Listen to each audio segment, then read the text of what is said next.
Okay. You have to go before me. Okay. All right. Everybody hear me? Okay. We're ready to call the October 2017 County Commission meeting to order. The first item on the agenda is the invocation and the pledge. Commissioner Brian Bethard with the invocation and Commissioner Betsy Hester with the pledge. Please stand. May we pray? Dear Heavenly Father, thank you for this day and for all your many blessings. Please continue to have your will and show your blessings on this county and help us as we make the decisions that affect the residents who live here. We ask you to be with those we lift up that were in the path of Hurricane Matthew this weekend. Please be with them as they begin to rebuild their lives and their properties. We ask you to watch over those who watch over us, the men and women in uniform, both here and abroad. And we ask you to watch over those who are here tonight from the Sheriff's Department, volunteering their time to watch over these proceedings. We ask all these things in your precious and holy name. Amen. Amen. Please join me in the pledge. I pledge allegiance to the flag Of the United States of America and to the republic for which it stands, one nation under God, indivisible, with liberty and justice for all.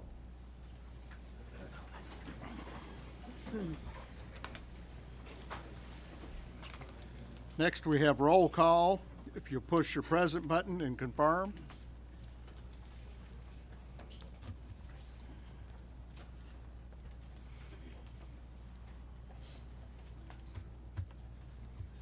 Barb.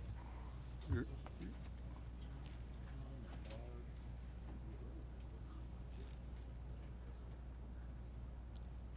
All right, record the roll. Well, There were yeah. 23 present, 1 absent, Commissioner Ricky Jones All absent.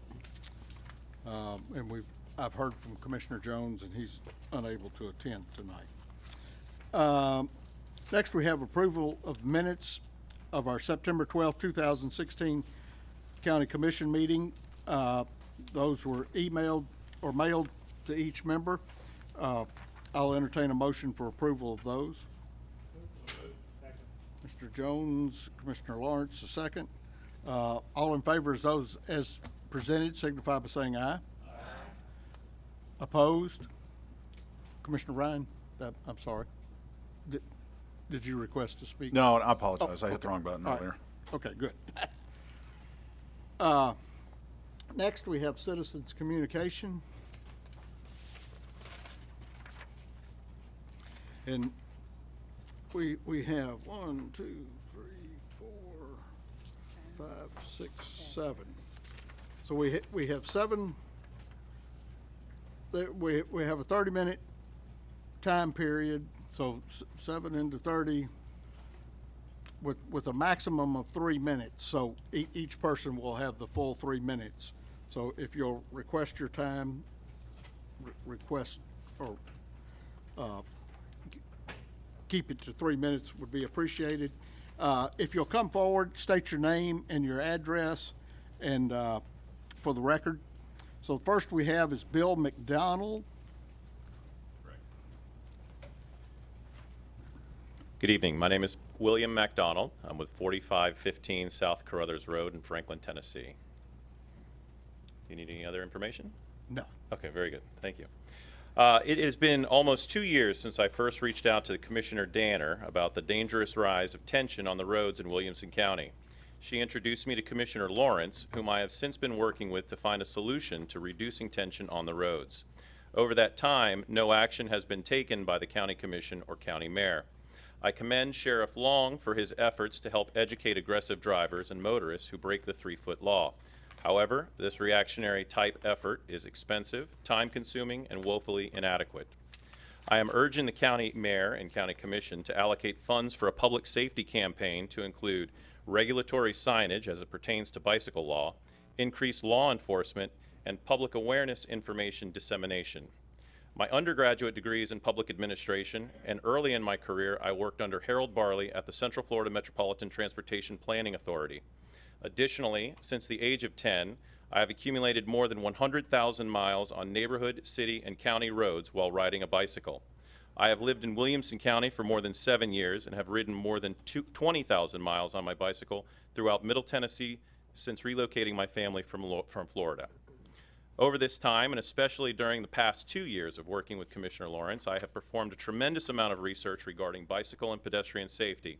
In fact, I have also become the chairman of Middle Tennessee Region of Bike Walk Tennessee, as well as the 2017 vice president of the Harpeth Bicycle Club.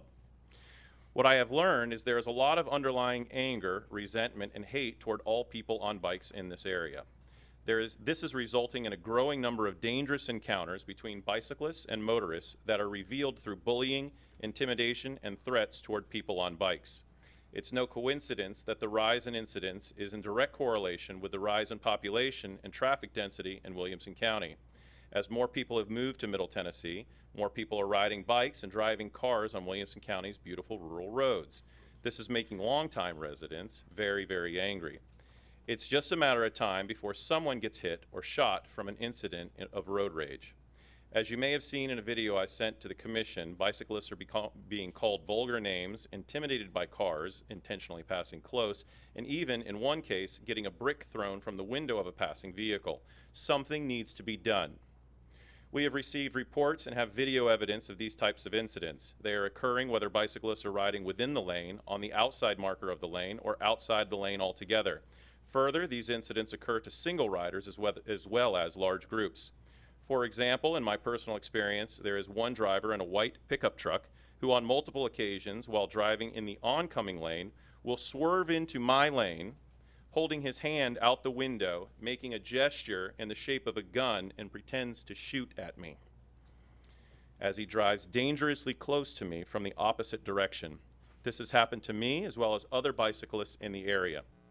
I thank you for your time and encourage you to consider allocation of $500,000 to the Sheriff's Department for a program to reverse this trend of a rise in tension on the roads. Thank you. Thank you. Next, we have Stan Davey, I believe. Good evening. I'm Stan Davey, live at 9423 Gentle Wind Drive. I've been a resident of Williamson County for 15 years now, also an avid cyclist, and currently I am the vice president of the Harpeth Bicycle Club. 2017 and 18, I'll be the president. We have wonderful roads to ride here, and we appreciate that very much. Two things I'd like to share with you that we're doing at the Harpeth Bicycle Club is we're making sure that our members know the law pertaining to them riding on the road.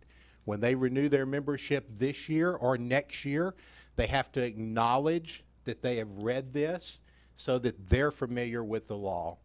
The other thing that I'd like for you guys and ladies to know is that we partner with the Tennessee School for the Blind, and about 40% of all the money that we raise through our Harpeth Bicycle Club, we teach the kids what it's like to ride a bicycle on the back of a tandem. We have over a dozen tandems, some that the club owns and also some that individuals own, and almost every week we have students from the Tennessee School of the Blind that are riding with us on our club rides. So again, to be able to support them and for them to feel comfortable on our roads and for them to enjoy what it's like to ride a bicycle is a great sensation for them. So anything that you could do to help further for the people to learn how to keep safety when they're driving a car, and cyclists, we'll do our part to make sure the cyclists know not to do things to upset the motorists. Thank you for your time. Thank you. Next, we have Jennifer McDonald.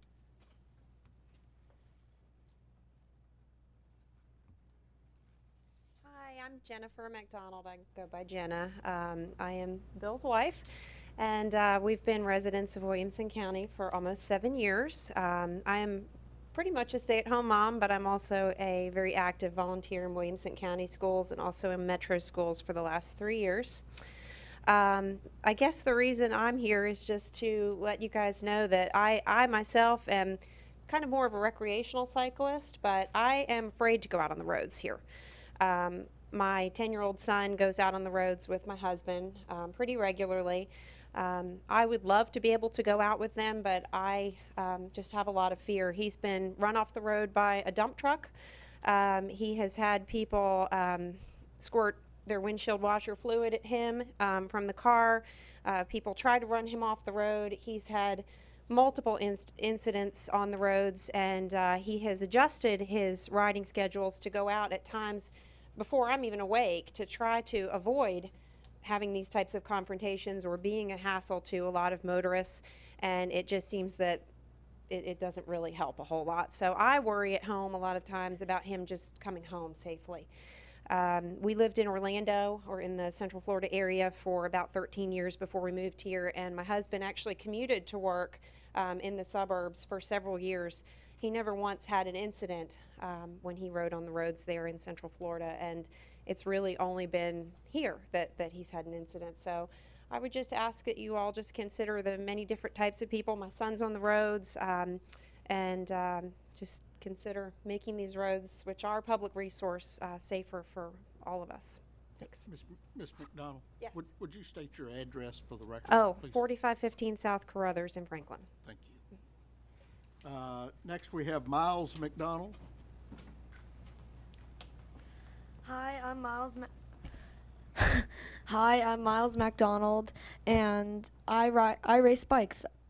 I am also from 5th grade in Trinity Elementary. I'm a triathlete and need a place to train for competition, and most of all, I want to be safe. Bicyclists are by state law drivers of vehicles. Bicyclists have the same rights as other vehicle drivers to be on the road. This means you must pass at a safe distance, which can be no less than 3 feet, but more than 3 feet is needed if speed limits are above 40 miles per hour. A common misconception is that a bicyclist must always ride as far to the right as practicable. There are many exceptions to this rule. If a lane is too narrow for a motorist to safely pass a bicyclist within the lane, the law has an exception that allows the bicyclist to use the full lane. This allows a bicyclist to communicate to a following motorist that it is not safe for the motorist to pass in the same lane. The motorist has to wait behind for a safe chance to pass.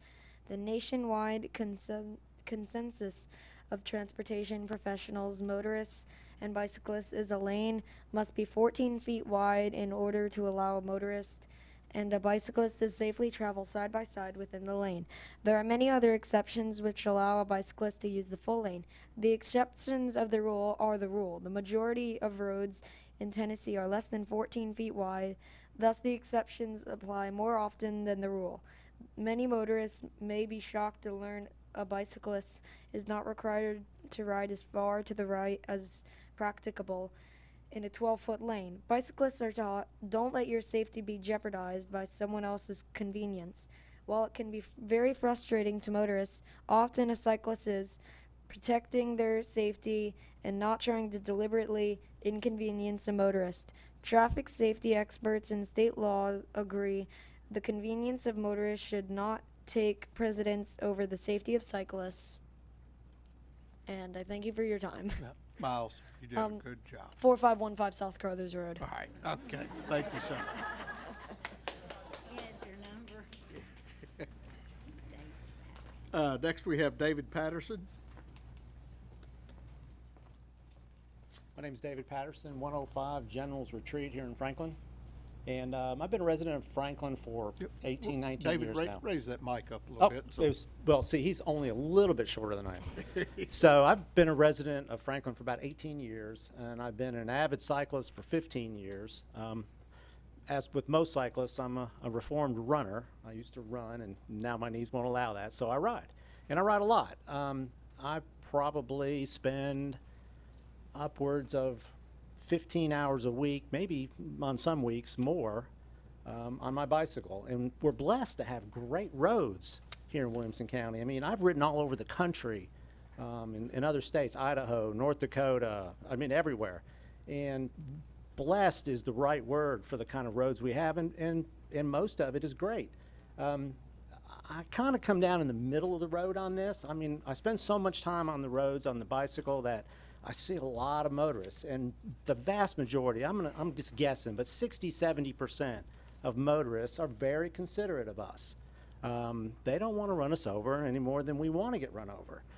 Then there's another percentage, probably, you know, I don't know, another 25 or 30%, whatever it is, that you just wonder what they're thinking when they come up on us, because they'll pass you in blind corners, they'll pass you over a blind hill, and inevitably, sooner or later, a car's coming the other way, and you got a little bit of a situation. I mean, there's brakes squealing and bicycles hitting the ditch, and I think most of that percentage, they're just not really aware. So to Bill's point, I think some education would really help for that bunch of people that just aren't really thinking about what's going on. You know, they see a bicycle, they think we're probably going slow, and some of us are, and some of us go a little faster. And they don't really realize, you know, how much distance we can cover in a very short period of time.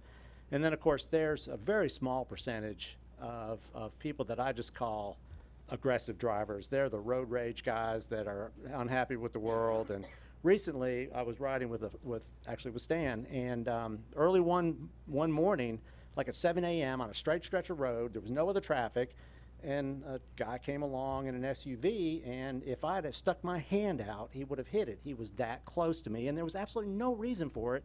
He totally did that on purpose. We got his license plate number, and there's action being taken by the Sheriff's Department on that, fortunately. So we'll see how that all resolves. But I think education would help a lot, not for that few people that are just mad at the world like this guy, but for that bunch of people that just don't think about what's going on when they're passing cyclists. And I understand, you know, I drive a car too. I approach cyclists, sometimes we run in packs. You know, sometimes there's 10 of us in a pack, and I understand that can be difficult to get around. But there's an easy way to do it, and there's a smart and safe way to do it. And I mean, would just propose that we educate people, and it would help a lot. Thank you. Thank you. Next, we have Stephen Moore.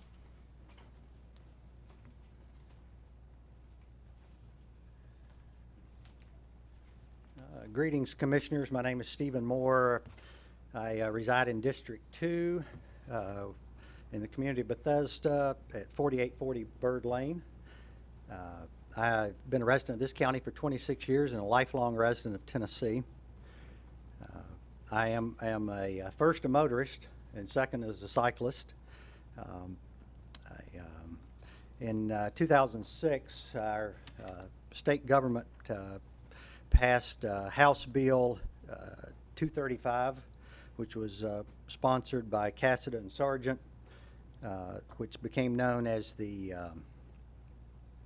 Jeff Roth Bicycle and Pedal Cyclist Protection Act of 2007, and that's where we got the 3 feet rule that cyclists are also considered by law drivers of vehicles, and they are. And we can read the law. It's simply 2 pages. It amends a couple of existing laws. They are not destined to ride the white line. They are allowed to take the entire lane. There's also that cyclists should obey the laws such as stop at lights and signs, be predictable, be visible, ride with traffic, use signals, armed signals of course, wear a helmet, and lights on at dusk. I guess I just have a simple question to you. Have you ever received a phone call or an email from somebody irate with cyclists? Is that a fair question? I'm surprised that you don't get more calls. My suggestion is that the Jeff Roth Foundation, who the bill was named after, has an 8-page Tennessee traffic laws relating to bicycles and motorists.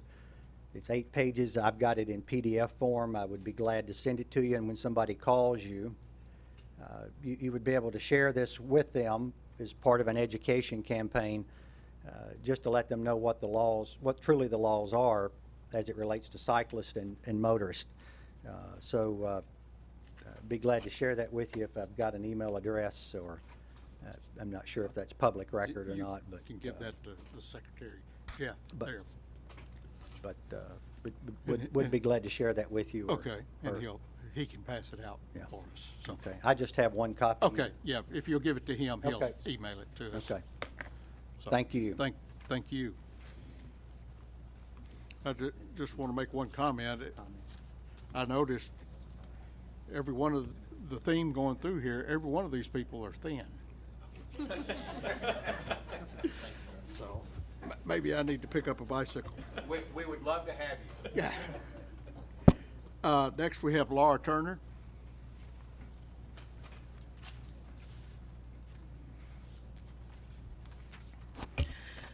Laura Turner, 1108 Dickinson Lane, Franklin. Good evening, Chairman and Commissioners. I am before you yet again to advocate for the removal of the proposed turn lane onto the Old Natchez Trace from Sneed Road.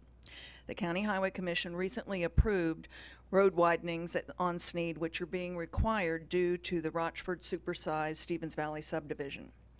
The turn lane onto the Old Natchez Trace is part of the road improvements package to deal with the storm surge of traffic from Stevens Valley. I can only hope that there is truth to the saying, the squeaky wheel gets the grease. This proposed turn lane should never be put on the Sneed Road's improvement list. The Old Natchez Trace was built by the order of President Thomas Jefferson, and its unique history should afford it some type of protection from this breach to its integrity. Williamson County should protect and preserve its valuable historic assets. The O&T should not fall victim to mega-density development. And, yet again, I'm requesting that citizen comments be adopted on the monthly County Planning Commission's agenda. The County Highway Commission is also an appointed board, and it allows citizens to speak for a few minutes at the beginning of its meetings. What the Planning Commission does affects the daily lives of people who live in the county, and the growth that they approve, much of which does not pay for itself, has caused an increase in our property taxes. We, the citizens, should be allowed the opportunity to address them face-to-face for a couple of minutes each month. This type of communication is mutually beneficial. Government officials should encourage citizen participation in county affairs. One way to measure the health of a democracy is to measure the level of citizen participation. Thank you. Thank you. This concludes citizens' communication, so we'll move on. Next, we have communications and messages. We have some late file resolutions. Under appropriations, we have late file resolution 22, 23, and 24. Are there any objections to hearing those? They're on the agenda. If there's none, we'll hear those in order. Also, there's late file number 25 under other, and if there's no objections to that, we'll hear that also. So I see none, so we're moving on. Next, we'll have a report from County Mayor Rogers Anderson.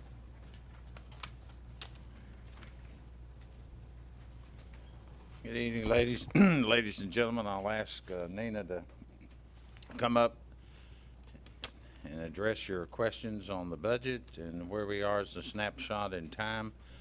While she's coming up, I've got a couple other people I'll be calling on when she is finished, Mr. Chairman. Okay.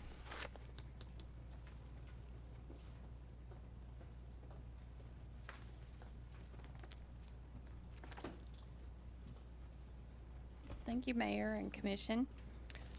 Tonight in your reports, we have our normal monthly report, our August report. There's nothing unusual going on in the month of August, still moving forward. Also have the August privilege tax report. The collections are still strong for the month of August. Also in your packet is a report from the Marriott Cool Springs. This month we did have, they are paying to the county $2,719.25. So we did have a gain this month instead of a loss. Also in your packet, you have the refunding plan for the general obligation refunding bonds 2017A. We are required to show you this plan. It is also on our website. I would need the county clerk also to note in the minutes that this was provided to this body. This is a refunding of a refund. It's savings over a 5-year period of a little over $722,000. The life of the bond will not be extended.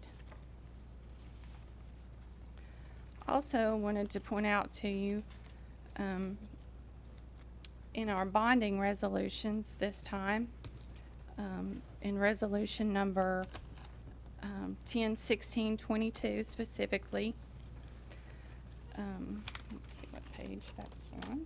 On the 3rd page, you'll see that we have a payback schedule that breaks out the multi-term payback schedule for the assets. We've looked at those on what their useful life would be and have set up the payments based on that.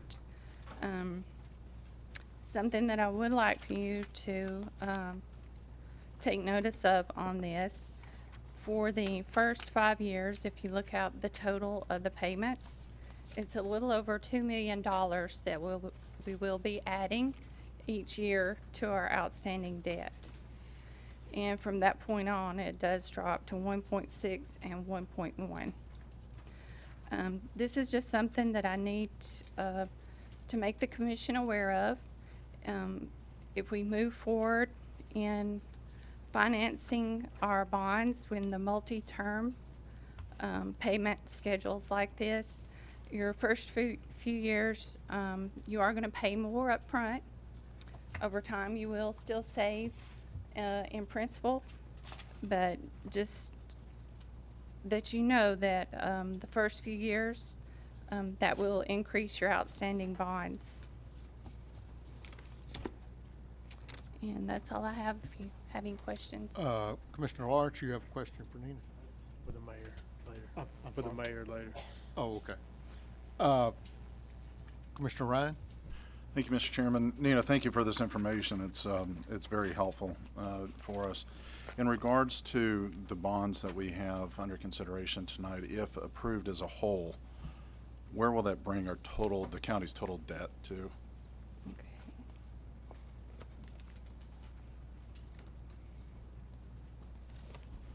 Have that.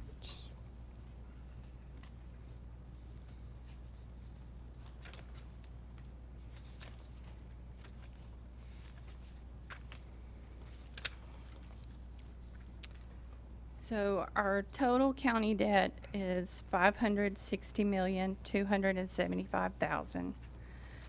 We're scheduled to make payments of $42,770,000, which would bring us to 517.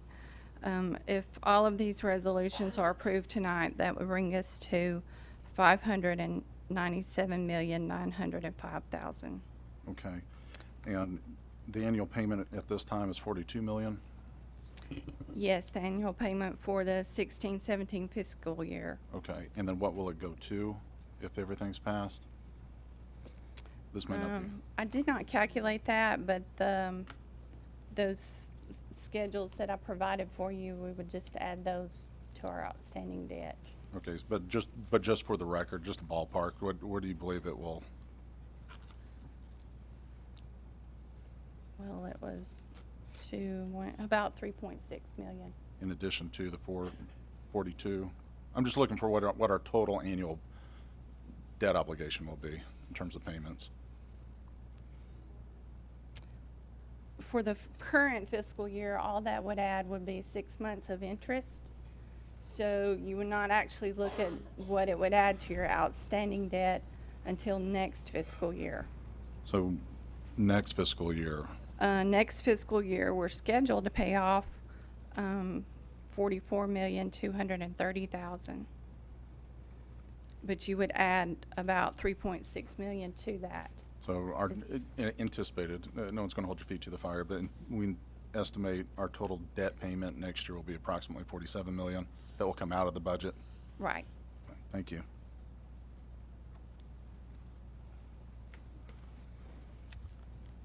Any further questions for Nina? I see none.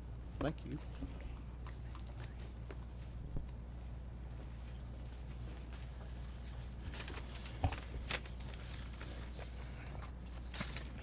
Mr. Chairman, I know that Commissioner Lawrence is going to ask me a question here in a minute, but if he can hold off, keep them in my order.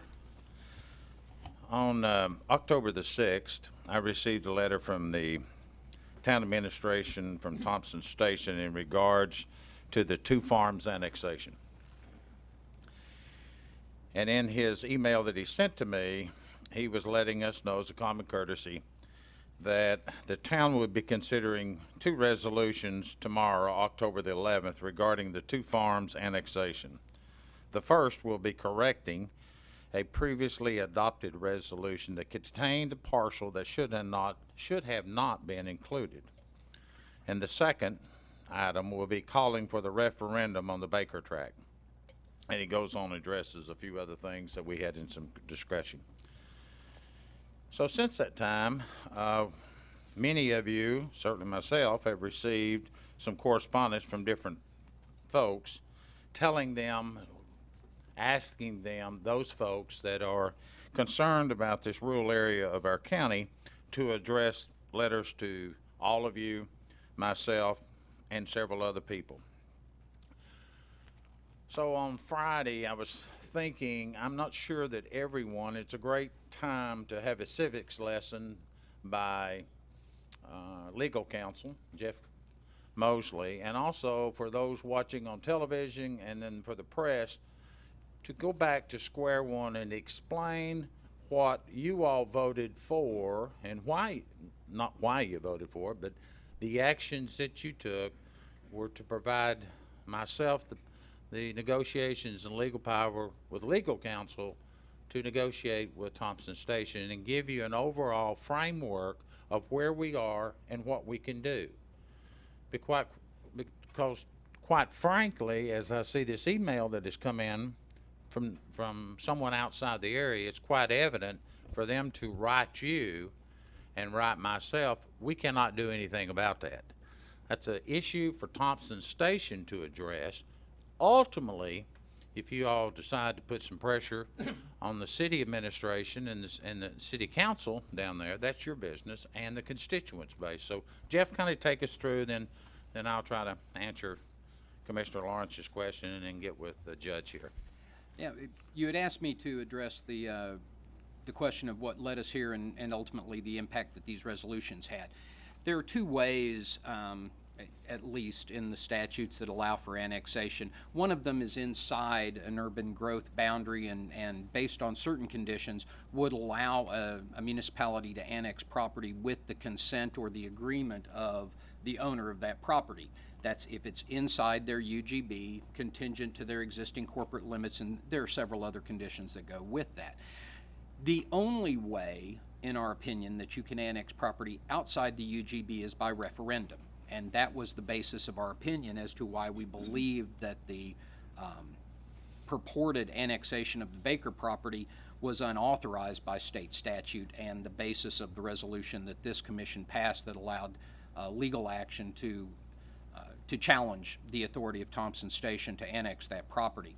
We've been put on notice, as the mayor has stated, that two resolutions will be considered this week by the town of Thompson Station. One will be dealing with the annexation of property which is inside their urban growth boundary with the consent of the owner or their agreement of the owner. The other is calling for the referendum of the property which is outside the UGB, commonly referred to as the Baker property. If the State Election Commission and the County Election Commission call a referendum based on that resolution, then it is our opinion they will be in compliance with state law for the annexation of that property, and our ability to challenge that annexation would be limited or mooted out depending on the particularities of the referendum itself. There are still technicalities that have to be gone through, but the basic underlying challenge that we had to that annexation would be removed. If they do not call the referendum within the time required by the state statute, then Thompson Station's purported annexation would remain, in my opinion, unauthorized by state statute, and we would ask the mayor for to sign off on the litigation to go forward to make or to challenge that purported annexation if they attempted to continue down that road. So, Mr. Chairman, if there are any questions this body's got towards that, because you're probably going to get a flurry of emails and letters, phone calls, and other communication instruments to you in regards to this, the bottom line on this, Thompson Station can annex inside the urban growth boundaries without any problem. The issue becomes on the tract of land outside the urban growth boundaries, either by resolution or by referendum. Outside the urban growth boundary, it has to be by referendum. And another question's come up, and I meant to mention this the first time and forgot about it, is the question has been raised as to whether who votes in that referendum. Yes. And the statute allows the municipality to determine whether or not that vote will be by the owners of the proposed annexed property or by the city residents as a whole. But that is completely in the discretion of the municipality, and we have no ability to force them to choose one of those options. That is solely Thompson Station's call in my reading of the statute. And that was my point going to, that when you get these communications, they need to push towards those city officials, because I'm afraid you don't have a lot of ground to maneuver in unless we go down the lawsuit area, and there's just one or two areas that we would feel comfortable in the lawsuits. So, All right. Commissioner Lawrence, do you have a question on Not this subject. two farms? No. Kathy, is yours? Just want to be clear, so that referendum could Kathy. be one landowner. Yes. So the referendum could be one landowner. that is correct. Yeah, okay. Commissioner Sturgeon on this twin farms? Yeah, that was my question. Okay, all right. Okay, Mayor? Well, thank you, Mr. Chairman. The next person that I is asked to speak is Judge Guffey, and if she's making her way up, she's going to give you a snapshot of the juvenile court system and some of the transactions and some of the things she's looking at down the road. And I think it's ready to go up on all the screens. Is that correct? Not you, Zany. And when I finish, I'll come back up and address you.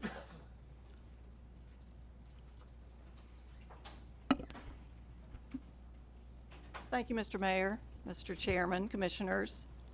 Am I on? We got it.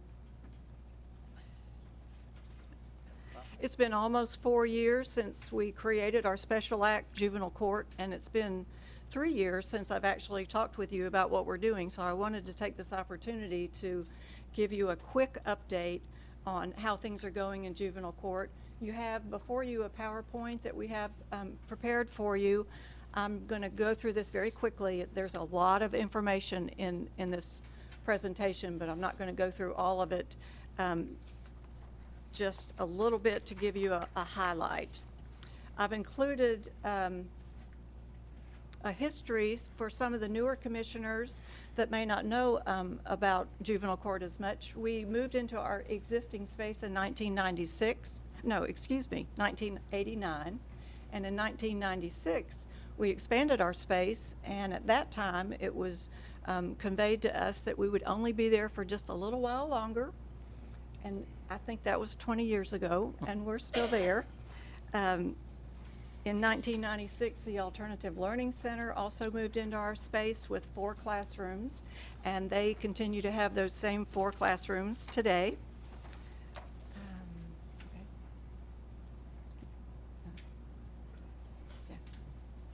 So here's just an overview of what we do.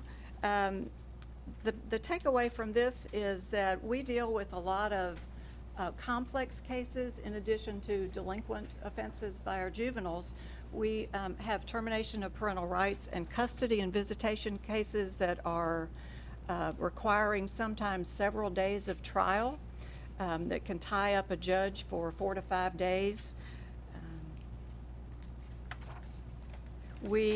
This is how many cases we see. This is a little misleading because this is new cases.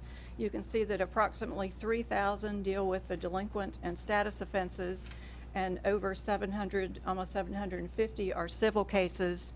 And again, these are the cases that are really challenging us. We've processed 29,000 documents, booked in 900 children into our detention center, handled over 1,700 child support cases. The part of this that can be a little deceiving is the 194 dependency and neglect cases. While those are actual cases, we will see those cases as much as over 500 times a year because there are repeated hearings in these cases. So again, our dockets are very busy. We have a new law in effect now where we have to close our courtroom for dependency and neglect cases, and that means that everyone has to go out into our lobby while we handle each case individually. So that's presenting us with lots of challenges. So the special set cases for myself have gone up considerably just since 2015, where it was 61 cases in that year. It's up to 80 year to date this year. These are just a picture of some of our staff. These are our youth services officers that handle all of the cases that come through juvenile court. The gentleman on the left is Charlie Ray Smith, who has dedicated 41 years of his life to juvenile court, and he's not able to be here today. He's watching on TV, so I just do want to say 2 words to him. Roll Tide. He's smiling. I do have with me Zanny Martin, our director, Chris Holtz, our assistant director, and Brenda Hyden is our clerk. These 6 youth services officers handle anywhere from 100 to 130 cases at all times. We have lots of programs going on in juvenile court. There's only 2 that I want to talk to you about. One is the Epic Girl class that we have now that's dealing with girls ages 12 to 18, identifying vulnerable behavior that can lead to unsafe decisions. This class is promoting self-esteem and connecting them with community resources, and we're very excited about that. The other program that we've started is in our detention center. It's called the JUMP class, Juveniles Understanding and Managing Problems. This is our detention staff that is sitting down with a very captive audience of our detainees, our children that are being held in our detention center, and talking about how you got here and what you're going to do from this point on, and really showing them great role models in our detention staff. It's a program that they devised themselves, and I'm very proud of them, and I think it's something that they could probably franchise. So we get concerned when we hear statements from Dr. Looney saying that there's going to be 10,000 more students in the next 5 years. We sort of catch our breath a little bit. So, and in addition to that, part of the things that keep me up at night are the safety and security of my staff. We deal with families in crisis every day, all day long, whether it's a juvenile that's been arrested or a family whose children have been removed from them by the Department of Children's Services. It's a crisis, it's emotional and volatile behavior that we have with the population that's coming into our court, and unstable people, most of whom are abusing alcohol and drugs, not just the children, but the families. And so we have made a lot of improvements to our security over the last couple of years, thanks to the sheriff and in particular Captain Freddie Moore, but we still have a lot of concerns. Can we go on to the floor plan? Yeah, and then I'm going to back up. We have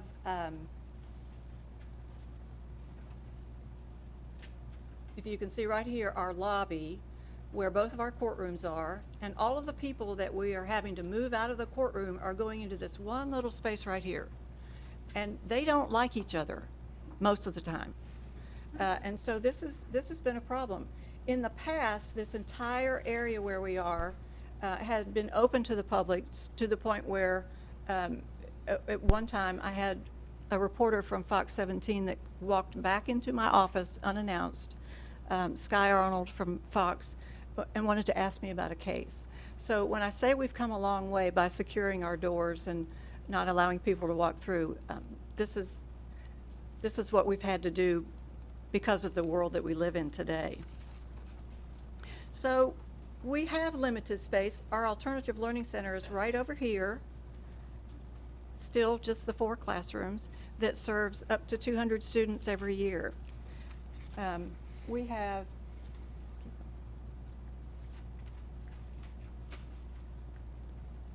a part-time office in our lunchroom where we eat. We have 2 people in our central intake. We have 2 very great intensive probation officers who have an 86% success rate with their caseload. I'm having some preliminary discussions with the Department of Children's Services to add some more probation officers, maybe up to 5 more. Don't listen to this, Nina, because she knows I'm going to ask for 5 more desks. So the problem is I don't have anywhere to put them, but we're going to take them if they're going to give them to us. So at the ALC, we got an SRO this year. First year that we've had an SRO for all of the high-risk students from the school system that have been suspended, and he's sharing an office with 2 of our staff. And Ms. Correa, the director, is sharing her office with the STARS counselor. So we're a little space challenged.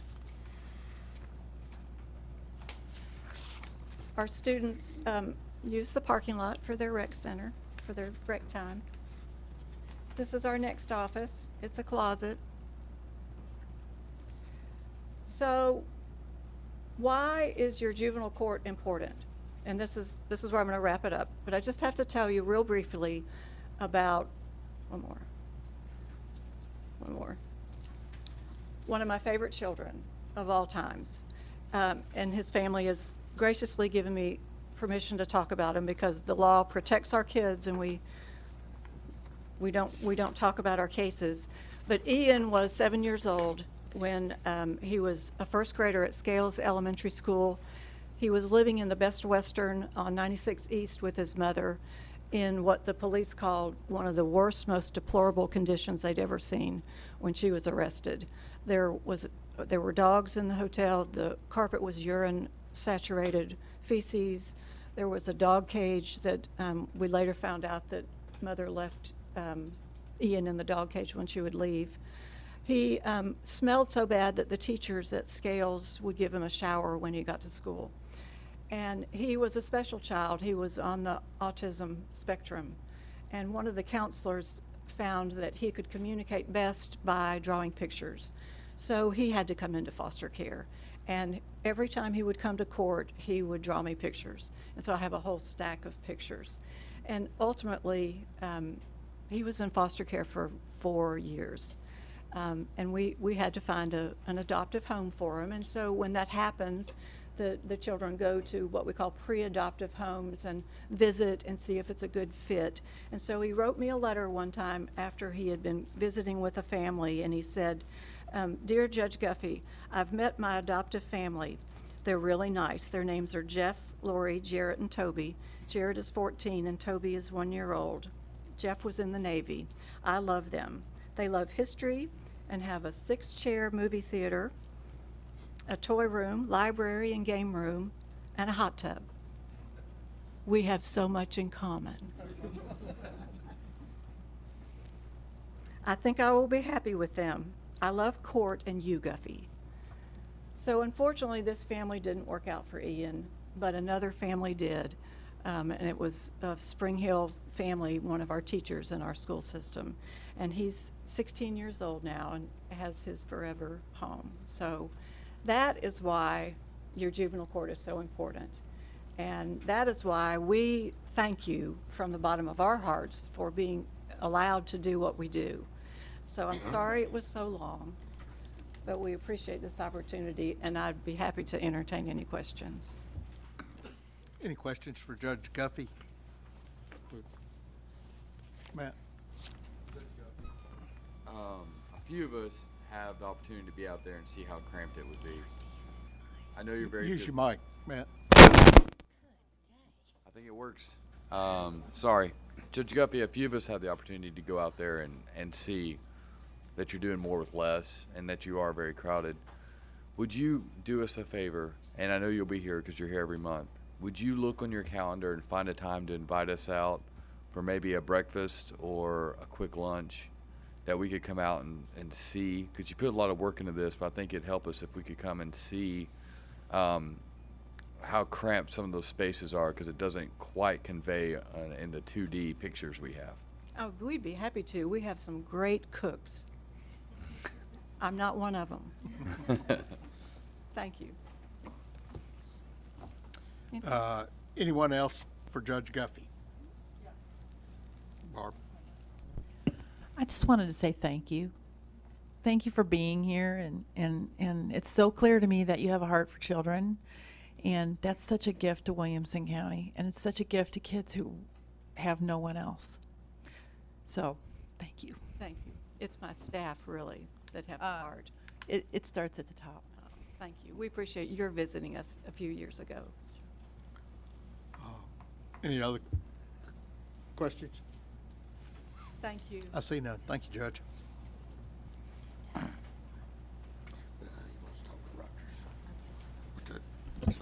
So as Zanie's clearing out her program here to get, there was another purpose here when Judge Guffey came a couple of weeks ago and presented me with the literature. She wanted to come and talk, which she can do without my permission, but she's a team player just like the sheriff is and so many of the other judges that we have. And she didn't want to hurt any of the other programs, but at the same time, I think it's important for you all to realize as our community continues to grow, there's more and more needs on the financial side of county general and everything we do. And it is unfortunate that one of the things I wanted to see get accomplished in 2016 was begin that ball moving about how do we accommodate space for not only Judge Guffey and the ALC, but the judicial system in general in downtown, and we just weren't able to do that because of the lack of resources of having to go to other places. And so I have indicated to Judge that after the first part of the year we'll begin that process, and I've indicated that to the sheriff and I've indicated that to the judges also. It is not my intent, as I've already had my visitors from the downtown merchants and the historical community about possibly leaving all of the historical processes and the judges downtown. That is not my intent. My intent is to try to find a solution of how we're going to deal with this influx of people in the next 15 or 20 years. If our population doubles, which they're claiming it will, we're at about 210,000 people now, and if it goes up to 400,000, then exponentially we're going to see the increases on our court system. We're going to see increased caseload for Judge Guffey, the ALC, and you're dealing with things tonight, dealing with schools, and it takes money, and it takes a lot of it. So I wanted to say that because I really wanted you to hear the judge who lives these cases. Commissioner Herbert lives a lot of these cases. They're real live cases. They're real live kids living not in homes that are comfortable like our children and our grandchildren. And we have to deal with them, and we have to address them. And I thank Judge Guffey, and I thank all of our judges for what they do every day. I don't always agree with them, and I don't always agree with their input. I don't always agree with the things you say, and you're not always going to agree with the things I say. But the solution is going to be found in the 24 of you. And we'll start that journey tonight. I think you had a question, Jack, for me. Commissioner Lawrence, did you have a question for the mayor? I did. Mayor, I just wonder if I know you get a lot of calls we had a number of people from the bike community here tonight. Could you speak to, I know you get a lot of calls and complaints about bikes on the road. We get emails occasionally. Could you speak to some of their issues that they brought up tonight? So Mr. McDonald and another gentleman and his fine son came to see me a couple of years back, I guess, a year and a half, wanting to know, and we had Eddie Hood there, that's it, and legal counsel Bobby Cook was there, about looking at our roads and bicycles all living in this harmonious relationship. And you heard the discussion tonight that education is a key component to that. And I particularly appreciate, I don't remember his name, the second gentleman that spoke with the Nashville Bike Club is going to be the incoming president, talking about educating cyclists as well as motorists. And he made reference to the law that Charles and Glenn sponsored, Sergeant and Glenn Cassidy sponsored up on the Hill, to define the use of the roadway. Our rural roads are loved apparently by everybody, from the governor all the way down. The governor oftentimes is with his staff out in the area that we spend a lot of money on the old Natchez Trace. And I know it's a challenge, and I know we've got a lot of rural roads that it would take a lot of money to expand those roadways for cyclists and joggers. And that's just another component, Commissioner, that we have to deal with. Now, we are in the process. We'll have some public meetings. I talked to Eddie just before we went on tonight. We'll have some public meetings on this commitment that the Highway Commission has agreed to fund up to about $25 million on Arno Road, Sneed Road, Clovercroft Road, and Linwood Way. They get them all, Eddie? And if there's an outcry and a push for bike lanes on these rural unincorporated roads, then we'll deal with that. But I need some help from you guys if that's what you want. Bike paths and walking paths, that's a given. It's a norm built in almost within the city of Franklin, and I'm not sure about Brentwood. It is too. But a lot of our rural roads, other than what we just recently addressed over in Temple Hills with some little bike area, I'm not sure that we have any bike lanes at all in the unincorporated area on these back rural roads. I happen to live, as most of you know, off from Del Rio. Bicyclers and joggers are on that road all the time. And you do have to share, and you have to wait, and there's hills, and there's curves, and it's delayed times. And I don't have the answer, but if you all start telling us we want to do that, then we'll start addressing it. But then there's a whole bunch of folks that we do need to educate. This isn't about one way or the other. I think education would be a good component. But again, you heard him ask for $500,000 worth of money to go to the sheriff's department. You put that in your mix also. That answer it, Commissioner? Thank you, Mayor. Mr. Chairman, I've taken up a lot of time. I'll answer any questions. We've got a couple more. All One right. more. Commissioner Pear? No, I'm good. We're good? I didn't realize I hit my button. Oh. He's just trying to get out before he has to pay a library fine again. I think we're good, but Thank don't you. go far. Next, we have Director of Schools, Dr. Mike Looney.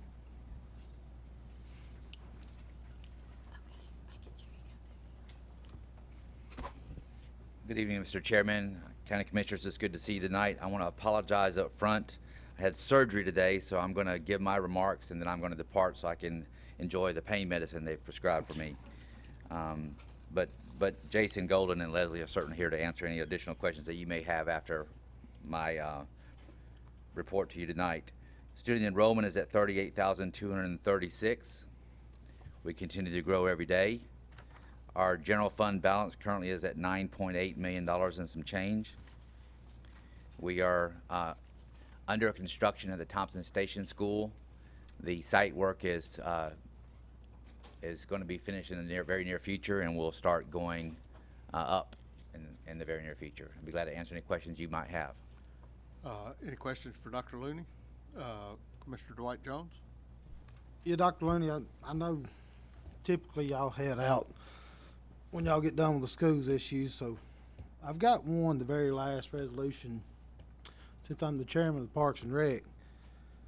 I want to bring it to your attention that we are renting an auditorium at a church in the sense of we're being told we cannot use a school auditorium. I kind of have a problem with that. I have a problem if we're all supposed to be team players. Why is our school principals telling us, or telling Parks and Rec, that they can't use that auditorium? I appreciate your question. Gordon and I actually had a conversation about it when I learned about it. I guess it was on Friday of last week. Our standing practice is to give first dibs to county government for use of facilities. We do allow other people to rent facilities. As you know, we have a facilities usage agreement for nonprofits. I was not aware of that request specifically. I cannot speak to whether or not that facility or facilities were already committed for some other purpose, but as I shared with Gordon, we certainly stand ready, as we always have, to allow county government to use our facilities, providing they are available. So you're saying the principals understand that? Yes, sir, I am. All right, next question, since you brought it up, I'll be glad to ask you too. You mentioned there that you rent facilities. When you rent them facilities, where does that money go? Because I don't see it coming back to the county general fund. It doesn't come back to county general, it comes back to the school fund. So you're keeping it and you're renting a facility to make money? Well, let me correct that. We're not renting it to make money. The rent fee that we charge is to cover our expenses related to it. We rent to nonprofits, and so we're not in the money-making business. With the money that we earn from that is to repair, to maintain, to replenish supplies and materials, to pay for utility bills for their use. So, clarify one more time. You're saying if we're renting a facility to a nonprofit, does Parks and Rec get first dibs over at nonprofit, or do we give it to what's being rented? We have a standing arrangement with Parks and Rec in all county government that the priority would be given to the county government. However, there are some circumstances where existing contracts are in place and county government has asked us to utilize the facility when we already have a contract in place. So we can't break the contract we already have. So as I mentioned with Gordon last Friday, we certainly continue to stand ready to partner with Parks and Rec in multiple ways. We have a great partnership. We use the Parks and Rec facilities, they use ours. Honestly, there hasn't been a problem in the time that I've been here until this last week. You are aware that we're renting a church because we can't use your auditorium? Yes, sir. I was made aware of that on Friday. Okay. Thank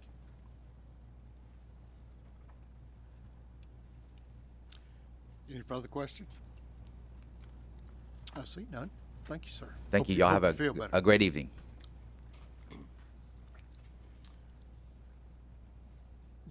You want to call Ellie up?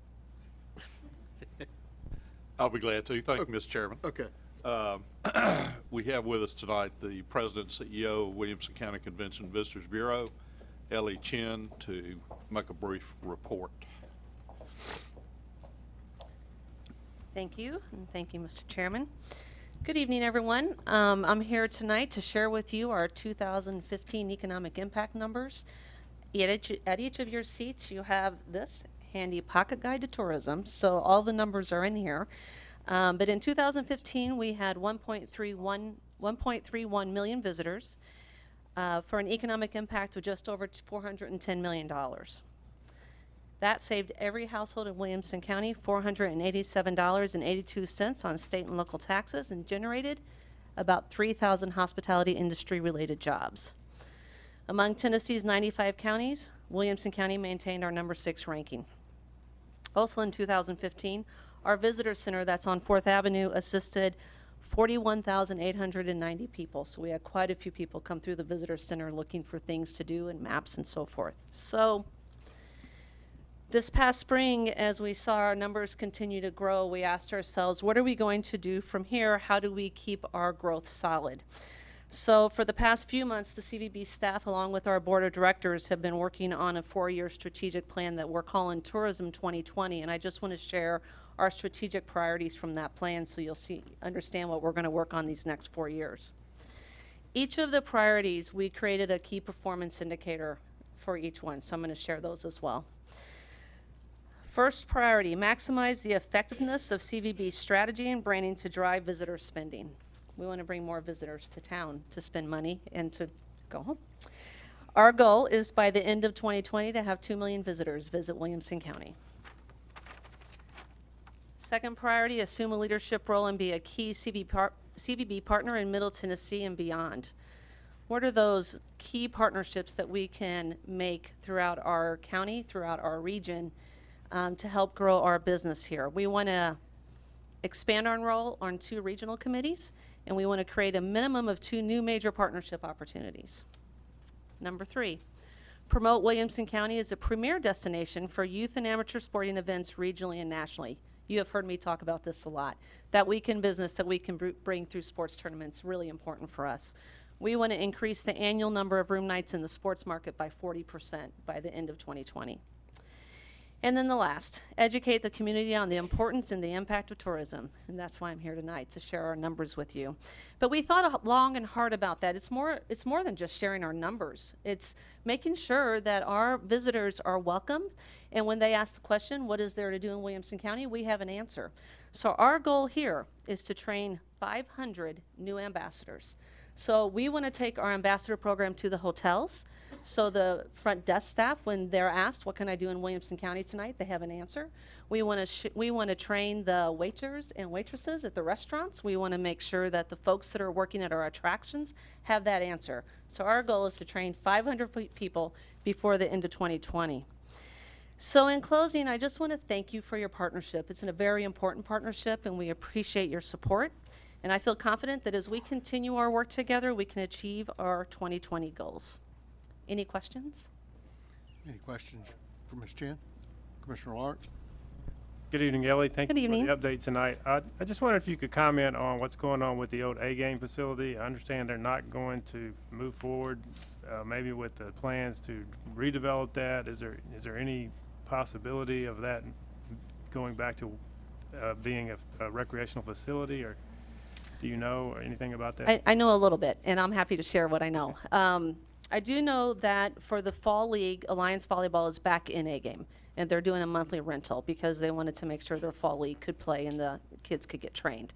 There is an owner or a proposed owner that's looking at A-game to keep it as a sports facility, and he's been doing his due diligence for about the past 3 months. We're hoping to hear some good news coming out of that by the end of this month. Okay. So. Good. Thank you. Any further questions? I see none. Thank you. Thank you. Any other reports from county offices? I see none, so moving on. Next, we have elections and appointments. First, we have Economic Development Council, 4-year term expiring October of 2020. Terms expiring Travis Anderson, Gail Moyer-Harris, and Robert Ring. Nomination Travis Anderson, Gail Moyer-Harris, and Robert Ring. I'll entertain a motion. Commissioner Smith and Osbrooks. All in favor of those signify by saying aye. Aye. Opposed? Next, we have the Municipal Solid Waste Board, 6-year term expiring October of 2022. And you noticed an asterisk there that they had been advertised as 4-year terms, I think. Not Judy's. Next two. Yeah, just 2 of them, Ricky Jones and Stephen Wordley. So we've got terms expiring Judy Hayes, Ricky Jones, and Stephen Wordley. And nominations Judy Hayes, Ricky Jones, and Stephen Wordley. Commissioner Jones and Mr. Little the second. All in favor of those signify by saying aye. Aye. Opposed? All right. There was no notice per state law for advertisement of the new 12th District School Board members, so we'll do that in November. Give Steve and Dana a heads up on that. So, next we have the consent agenda, which is only the notaries. And I'll entertain a motion for those. Commissioner Lawrence, Commissioner Little the second, and it's on the board, so if you're in favor, push your yes button and confirm. Opposed, your no button and confirm. Anyone wishing to change their vote, do so at this time. Tom, yours didn't take. David, yours didn't take. Oh, there we go. All right, record the vote, Ms. Anderson. 23 yes, 0 no. All right, resolution passes. Moving on, now we have Resolution 10-16-5, resolution appropriating and amending the 2016-17 county general budget by $89,020.14, revenues to come from victim assistant assessment fees. Commissioner Sturgeon? Motion to approve? Or you want to know? Yeah. Commissioner Chalafant, the second. Law Enforcement Committee? 4-4, 0 against. Budget Committee? 4-4-0 against. Explanation, Commissioner Sturgeon. Yeah, these are fees that are collected by the clerk for every case to offset victim assistance. And this money needs to be incorporated into the budget. All right. Any questions? I see none. If you're in favor of Resolution 10-16-5, push your yes button and confirm. Opposed, your no button and confirm.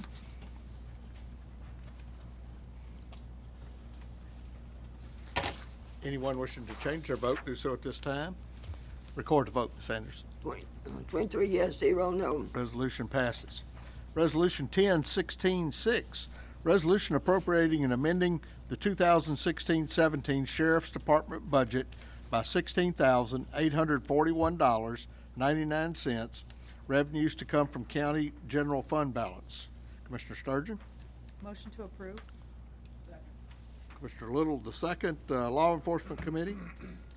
4-4, 0 against. Budget Committee? 4-4-0 against. Explanation, Commissioner Sturgeon. Yeah, this is a grant that was awarded by the state of Tennessee for alcohol countermeasures and highway safety. Okay. And we're transferring the remainder that's left over from last year. All right. Any questions? I see none. If you're in favor of Resolution 10-16-6, push your yes button and confirm. Opposed, your no button and confirm. Anyone wishing to change their vote, do so at this time. Record the vote, Ms. Anderson. 23 yes, 0 no. Resolution passes. Resolution 10-16-7, resolution authorizing the Williamson County Mayor to execute a grant agreement with the U.S. Department of Homeland Security and Federal Emergency Management Agency and appropriating and amending the 2016-17 capital projects budget for the Office of Public Safety by $472,728, revenues to come from federal grant funds. Commissioner Sturgeon? Motion to approve? Commissioner Little, the second. Law Enforcement Committee? 4-4, 0 against. Budget Committee? 4-4-0 against. Explanation, Commissioner Sturgeon. Yeah, this is a grant that was applied for by our emergency management for $420,000 in 2015, and it provides for turnout gear and self-containing breathing apparatus replacement program. Any discussion? I see none. If you're in favor of Resolution 10-16-7, push your yes button and confirm. Opposed, your no button and confirm. Anyone wishing to change their vote, do so at this time. Record the vote, Ms. Anderson. 23 yes, 0 no. Resolution passes. Resolution 10-16-8, resolution authorizing the Williamson County Mayor to enter into a grant agreement with the Administrative Office of the Courts and appropriating and amending the 2016-17 juvenile court budget by $15,000, revenues to come from grant funds. Commissioner Sturgeon? Motion to approve? Commissioner Jones, the second. Law Enforcement Committee, 440 against. Budget Committee, 440 against. explanation, Commissioner Sturgeon. This is the Access to Visitation Grant that was applied for by juvenile courts for $15,000, and it'll be used to provide mediation services or free legal help to self-represented parents with child access and visitation issues. All right, any discussion? I see none. If you're in favor of Resolution 1016-8, push your yes button and confirm. Opposed, your no button and confirm. Anyone wishing to change their vote, do so at this time. Brian, yours didn't take. Record the vote, Ms. Anderson. 23 yes, 0 no. Resolution passes. Resolution 1016-9, resolution appropriating and amending the 2016-17 Parks and Rec budget by $338,900 for startup operating and salary costs for the Williamson County Enrichment Center and Performing Arts Center. Revenues to come from unappropriated county general funds. Commissioner Dwight Jones, Move for approval. Commissioner Little, the second. HR Committee, Parks and Rec Committee, 3-4, 1 abstain. Budget Committee, 440 against. explanation, Commissioner Jones. This is the startup cost for the new Academy Park Enrichment Center. Pretty self-explanatory. Commissioner Danner, Yeah, in the HR committee, we discussed a possibility, and I think I'd like to make a motion for consideration, and that is to take the full-time employees that they're asking for and make a motion to start them out as part-time for the first year, with the opportunity to become full-time later. I just feel like the price tag on this is really, really huge, and when this was brought up in committee, there were some statements made that they were part-time, they just would not be able to attract them, but then it was understood that there are going to be part-time employees already intended to be at this location, and if that's the case, then I think I'd like to see these full-time positions start out as part-time. proper motion, is there a second? Second. Who's the second? Commissioner Ryan?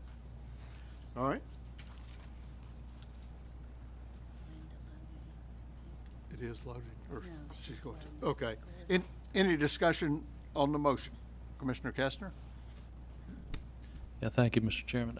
I'm on the HR committee, and so I was involved in these discussions, and I understand it might be hard to attract people to a part-time job, and so I'm torn with, I understand Gordon's concern. At the same time, this budget, we're looking at $330,000. It's for a 6-month period of time, and so I wonder, are we starting with a full complement of staff, and should we ramp up more slowly? And there was an overarching question that Commissioner Little and I discussed somewhat about how do we measure this? How do we measure the performance of this large investment that we made in terms of I know it's not going to create a positive cash flow, but do we measure, is there some way we can look at the revenues and bench them against the expenses that we're going to incur? And I don't know if Nina's still here, but the question is, do we produce something that's akin to a cash flow statement for these types of operations? We know what our schools do in aggregate. We can even break it out, by school if we want to, and I just have a question as to whether or not the financial results of this can be tracked through time. Commissioner Pear on the motion, on the amendment? Chairman, I had a question for Gordon. I just wanted to clarify a couple things. Okay, before. Gordon? The people that are moving over there, are they full-time now, or are they part-time now? These will be new staff.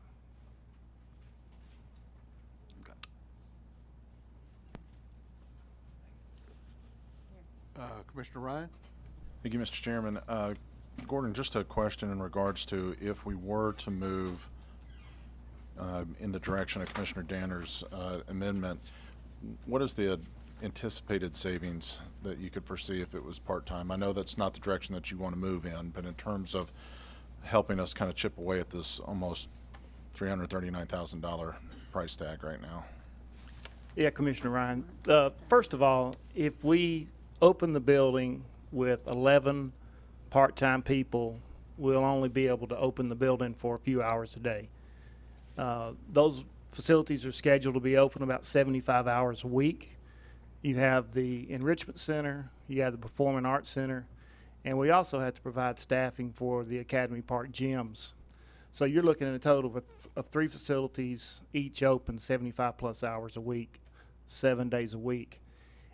If we put 11 part-time people out there, we're going to have to work them 40 hours a week, which means by the Obamacare laws, we're going to have to turn around and give them benefits and everything else. Do you follow it, Mr. Chairman, if I may? Yes. But in terms of, if I'm hearing you correctly, the amount of hours, it's going to equal out to what a full-time employee is going to be, regardless of which. Is that what you're saying? Well, what I'm saying is, and I explained this in the HR committee, to Commissioner Kestner. When you take those 11 people and you spread them out over 3 facilities, 75 hours a week, we're only putting, it averages around 2 people per facility. The Enrichment Center itself is an extremely large facility. We're dealing with seniors. It's open from 7 o'clock in the morning till 9:30 at night. Just this past, weekend, 2 weekends ago, we had Shakespeare in the Park, 4 nights. It was an all-day event. We had staff out there until 11 o'clock at night. That's the intentions of this facility, which is to provide these programs for county residents, and there's no way that we can do it with just 11 part-time staff.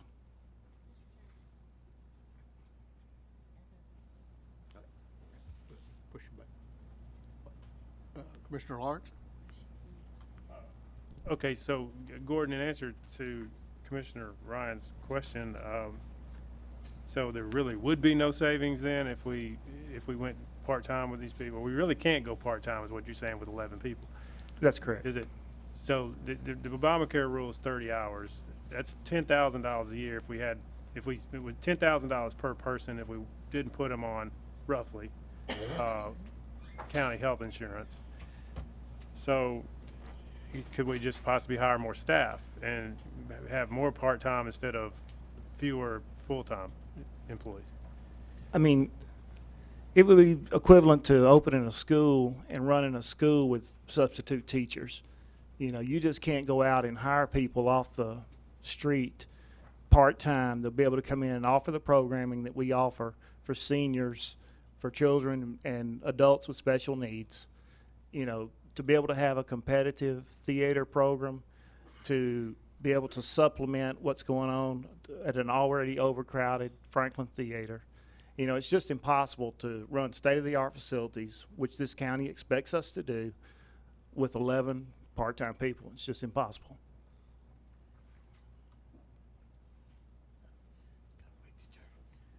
Commissioner Sturgeon? My question was already asked. Oh, okay. Commissioner Little? Question. Call the question. Call the question. Second. Okay, got a call, a question, second. Now, we've got Jeff Ford and Commissioner Danner left to speak. So, did you have a point of order or something? No, I wanted to correct. I wanted to ask Mr. Gordon a question. Something he brought up in the meeting. He already has part-time workers slated, this other budget for this building. So it's not just these employees in the open building. All right. Okay. You're correct. All right. All in favor of calling the question, signify by saying aye. Aye. Opposed? No. Let's see the noes. 1, 2, 3, 4, 5, 6, 7. So the question's been called. So we're going to vote on the amendment. All in favor is loaded, Linda. All in favor of the amendment signify by pushing your yes button and confirm. Opposed, your no button and confirm. Oh, okay. Yeah, Kathy, could you state the amendment again? I think we've got it. Did you put it up on the board? Okay, I should have read it before, but Oh. I'm sorry. What I put on the board was to start out all employees as part-time for 1 year with the opportunity to go full-time later. That's Okay. Is that good? Yep. All right. All right. Anybody want to change their vote now? I see none. Record the vote, Ms. Anderson. 19, 4 yes, 19 no. Okay. The motion fails. So we're back to the original resolution as presented. Any discussion on that? Commissioner Ford? Thank you, Mr. Chairman. Gordon, I had a question on this.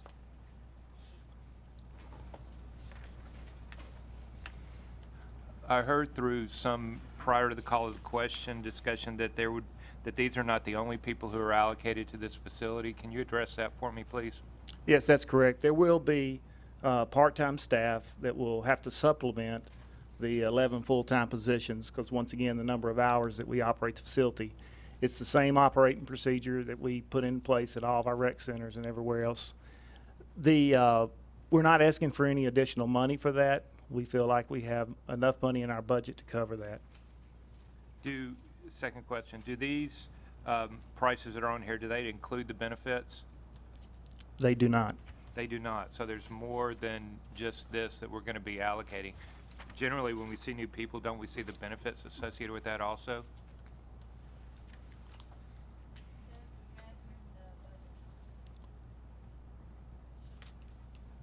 So you put I'm sorry, Gordon, Mr. Chair, through the chair.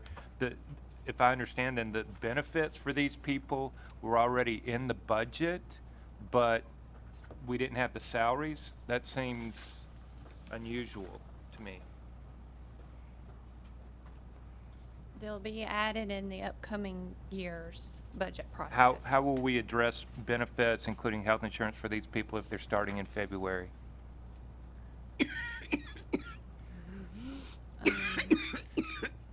The current funding that we have in place will cover those until the upcoming budget year. So you had additional money put in the budget. I just don't understand how we can have just salaries without, because generally we get what, 20%, 30% for budgets on top of the salary. I don't understand how we had enough extra money in the budget to provide health insurance and other county benefits for these employees, but not have the salaries. That's just the way that we have budgeted on the county side. If we have a mid-year addition, those are picked up during the next fiscal year's budget process. Okay, that seems unusual to me that would be, it's unusual that we have new staff put in the budget in October, first of all. Second of all, I think that it's very unusual not to have the benefits associated with that, because then we can't really see the true cost of these people, right? Correct? Okay. Okay. Third point is, I do like Commissioner Kestner's suggestion that we be able to see, like we have seen on schools, pro forma, understanding that we don't expect these facilities to make money, but it would be nice to see on a facility by facility basis the operating statements. Commissioner Milliken? I think Commissioner Ford covered my thoughts. Okay. Commissioner Kestner? Hey, Gordon, I'm just kind of curious, and I don't mean to put you on the spot, but how are we going to measure success? I mean, what, in the sense of when this stabilizes, when we get 3 years down the road or 4 years down the road, do we have, we do get revenue from this, right? I mean, we have user fees and. That's correct. I mean, so do we have a number in mind, and then we'll have operating expenses? Do we have a number in mind, and then we'll have the difference, which I assume is going to be negative, but hopefully not too negative. And are we going to measure success based on what that number is, what our net cost is, and the number of people served? Or I just don't know how to think about this, and I hope you've got some good way to or that you'll invent some good way to think about it as we go down this journey together. 'Cause Right. we're No, clearly going to do this. I understand what you're saying. You know, it's how do you measure success? You know, Right. the way that Parks and Recreation measures success is through participation. Right. It's like I mentioned, you know, and I'll use this, you know, I'll just talk round numbers. Once again, if the county budget is $600 million, Right. Parks and Recreation's budget is $12 million. I'm using round numbers. I'm rounding things up. Parks and Recreation would generate around $5 million in revenue, which leaves $7 million unfunded. You take $7 million out of that $600 million budget, and we operate one of the best county Parks and Recreation departments in the state of Tennessee for around 2% of the county budget. The schools operate at 67%. A lot of the same children that are getting 67% of the budget, we're getting those same kids plus their family.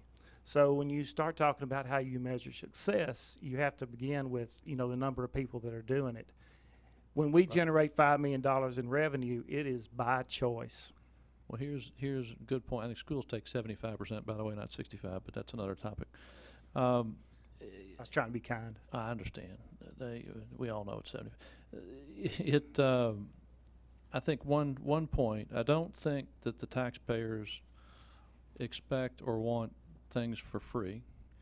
I do know that they want us to use money efficiently, and so there's a real art to how you price, and you know, it needs to be a good deal, and people need to think it's a good deal, but it shouldn't be free. And so my concern is that I'm always harping about how we're going to have to build a lot more schools. As our population doubles, we really need to build a lot more parks also. So to the extent we can manage this efficiently and minimize the net drain, then hopefully we can afford to increase the number of parks and rec facilities that we've got. So that's all, but appreciate your thoughts. You're welcome. Commissioner Ryan? Thank you, Mr. Chairman. Gordon, first and foremost, let me tell you, I know you feel like you're a little bit underneath the gun.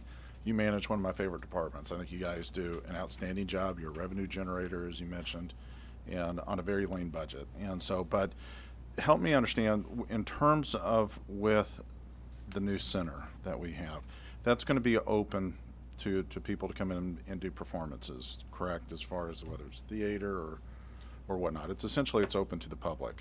Is that a fair statement?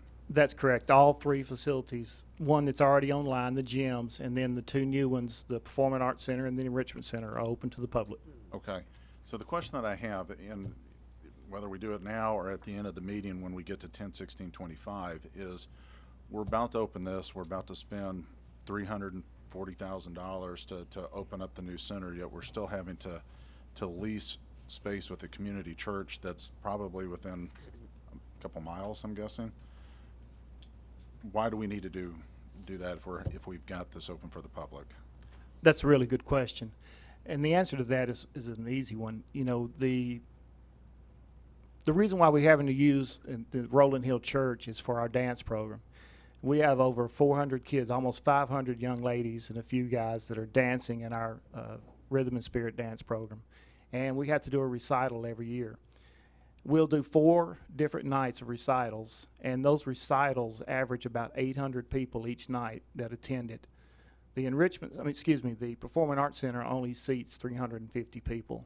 So we need a venue that will seat between 600 and 800 people to be able to comfortably do those shows.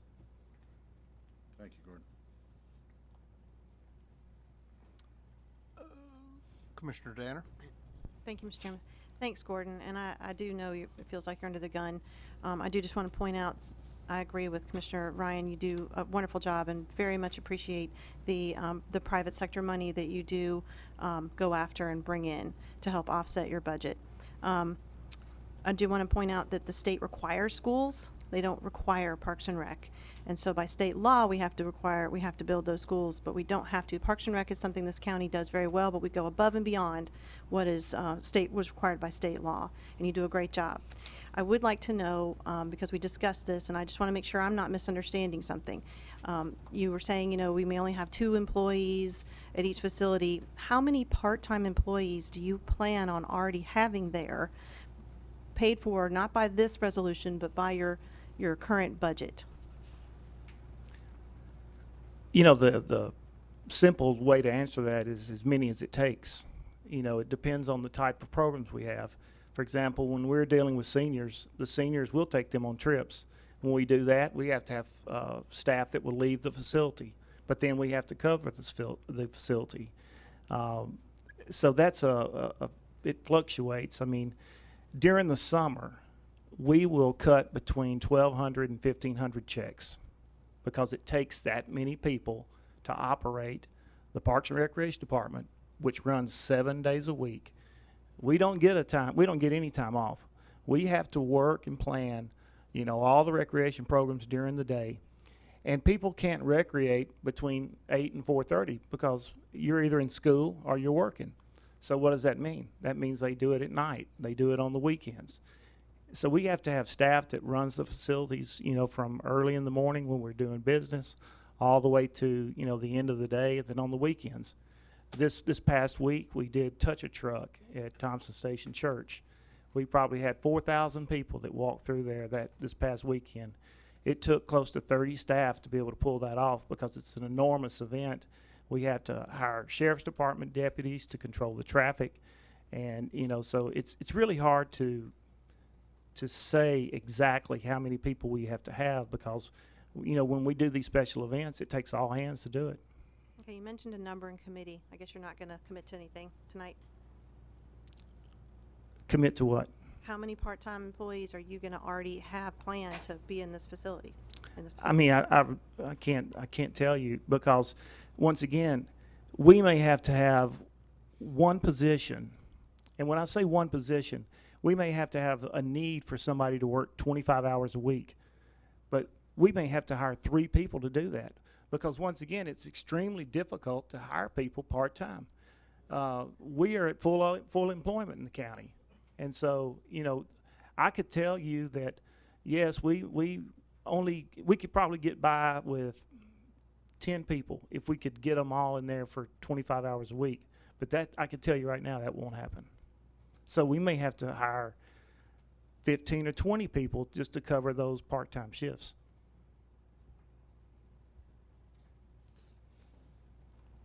Finish.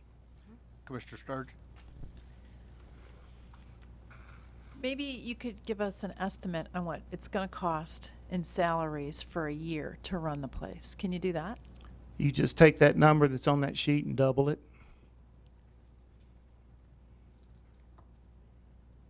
640. No, ma'am. 600. The salaries are.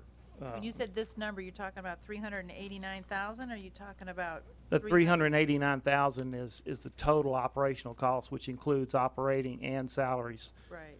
What you need to do is take the 185,000 and double that.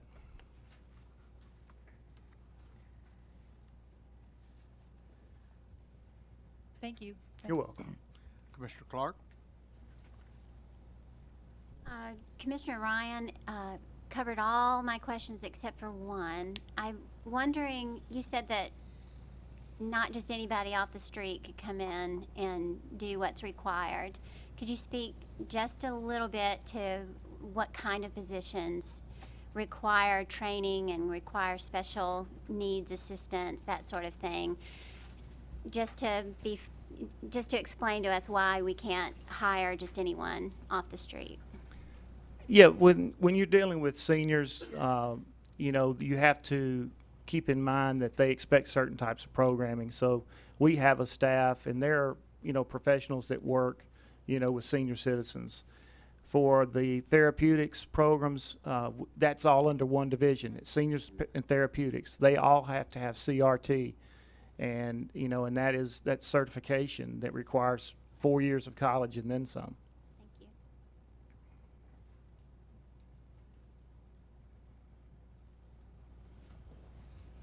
You through? Sherry? That was it. Yeah, I'm sorry. okay. I thought I That's- said thank you. That's all right. Commissioner Green? Yes, Gordon. The question on renting Rolling Hills Church? Yes. How much does that cost? It will cost us about $10,000, and all that money is raised through the sign-up fees. Thank you. Commissioner Lawrence? Gordon, just two things in reference to Commissioner Ford's question. If you're going to add health insurance here, like, which I guess is not in here, so that's an extra roughly $100,000 or so that you'd need to add to that number if you're going to average it out over a year. But so you have on here that you're going to have offsetting revenues. Do you have any estimate on how much that's going to offset this cost? You know, I really don't. I sent to everybody today, when you get home, you know, you can look at your county email. In the budget committee, Commissioners Danner and Kestner asked me to provide, you know, a snapshot of what we could potentially do in the form of revenue. And at that point in time, I didn't want to commit to a dollar amount because, you know, it's hard to do that. It's actually impossible to do that. What I've done instead is give you a 6-month calendar of events, things that we already have scheduled, that when the day that building opens, we'll have those programs online. It's easy to go and take a look at that. You can also go to our website. It's an amazing website that has a lot of information on it, including the costs for a lot of the programs that are scheduled there. Once again, we offer these programs. We don't know if we're going to be at capacity or if we're going to be at our minimums. But I can assure you of one thing, you know, we're going to do everything we can to generate as much revenue as we can. But one thing that you have to consider in this is that we're dealing with two kind of special populations here, actually three. We're dealing with seniors, and we are going to put a charge on that. But, you know, do we charge seniors at the same rate as, you know, everybody else? And the answer to that is no. Number two, we're dealing with families that have children with special needs. We usually lose money when we do that because we can't afford to charge them what it takes for us to provide the coverage and the necessary personnel to be able to make sure those children are safe and enjoying the experience the way an able-bodied child can. So once again, you know, those are two special groups. And then third, we're dealing with, you know, with youth. And, you know, and that's where we kind of pass the cost along. But once again, we try to make that, you know, and keep in mind that this is public recreation. This is a county Parks and Recreation Department. It's not Ann Carroll Dance and some of the places that charge almost 3 or 4 times as much. So, you know, we're going to generate a considerable amount of revenue, but what's considered considerable for a Parks and Recreation Department when most departments in the state of Tennessee operate and provide programs at little to no cost? We're not like the average Parks and Recreation Department, and one of the things that, you know, that happens on a daily basis is we do generate revenue, but I just cannot commit, Commissioner Lawrence, to a dollar amount. Commissioner Herbert? I'm on the JL Clay board, and if anyone's ever been over to the house to see where that senior citizens building's like, it's got lots of steps, lots of rooms. It is not a very good place at all for senior citizens. But you know, I care a lot about that place because my grandmother went there 30 years ago, and people have been going years, but it is not a good facility. And we toured the new building, and I was so excited to see what our senior citizens will get in this building. It will be great. I mean, it's, you know, they'll have good access and parking where there's not all these steps to go up, and there's a porch for them to sit. And you know, our senior citizens pay taxes just like all these people with kids, and it's time that they got something for the tax dollars they do pay. And you know, everything goes towards schools. The senior citizens deserve something for all the taxes they pay. Absolutely. Thank you, Judy. Commissioner Williams? We have a building, it's not going to sit empty. I'm calling the question. All right. Question's been called. Who's my second? Commissioner Bethard, second. And I don't have anybody waiting to speak. So all in favor of calling the question, signify by saying aye. Aye. All right, question's been called. So we're ready to vote on Resolution 10-16-9. If you're in favor of Resolution 10-16-9, push your yes button and confirm. Opposed, your no button and confirm. Anyone wishing to change their vote, do so at this time. Record the vote, Ms. Anderson. 20 yes, 3 no. Resolution passes. All right. Resolution 10-1610. Resolution appropriating and amending the 2016-17 library budget by $13,046. Revenues to come from library fines. Commissioner Webb? Commissioner Green, the second. Library Board? 6-4, against. Budget Committee? 4-0 against. Explanation, Commissioner Webb. You can see there where we've got library fines totaling $13,000. This go to expenditures for supplies, materials, as well as data processing. And I understand Commissioner Pear helped that out? I understand he did. Is that right? Okay. And will again. We appreciate you. Any discussion? I hear none. If you're in favor of Resolution 10-1610, push your yes button and confirm. Opposed, your no button and confirm. Anyone wishing to change their vote, do so at this time. Record the vote, Ms. Anderson. 23 yes, 0 no. Resolution passes. Resolution 10-1611, resolution appropriating and amending the 2016-17 library budget by $15,065, revenues to come from miscellaneous donations. Commissioner Webb? Move for approval. Commissioner Green, the second. Library Board? 6-4, against. Budget Committee? 4-0 against. Explanation, Commissioner Webb. You see there's revenues from memorial gifts and the cities, that's the Franklin quarterly contribution, and this will be used to purchase additional library books. All right. Any discussion? I see none. If you're in favor of Resolution 10-1611, push your yes button and confirm. Opposed, your no button and confirm. Anyone wishing to change their vote, do so at this time. Record the vote, Ms. Anderson. 23 yes, 0 no. Resolution passes.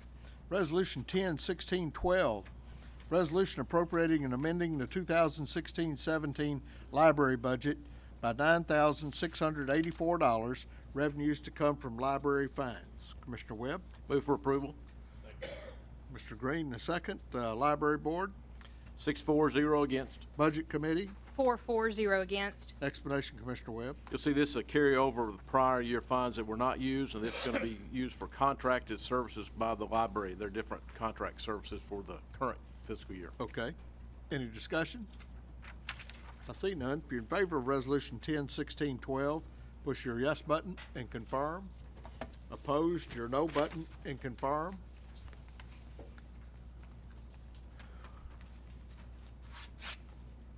Commissioner Ford. I think he's working on it. All right. Anyone wishing to change their vote, do so at this time. Record the vote, Ms. Anderson. 23 yes, 0 no. Resolution passes. Resolution accepting a donation of $1,500 from the Friends of Williamson County Animal Center on behalf of Williamson County Animal Control and Adoption Center and appropriating and amending the 2016-17 Animal Control and Adoption Center budget by $1,500, revenues to come from donations. Commissioner Osbrooks? Move for approval. Second. Commissioner Chalfant, second. Public Health Committee? 4-0 against. Budget Committee? 4-0 against. Thank you. Explanation, Commissioner Osbrooks. Yes, this is a donation from Friends of Williamson County Animal Center of $1,500 to pay for staffing costs so that Williamson County Animal Control will be open on Sundays. All right. Any discussion? I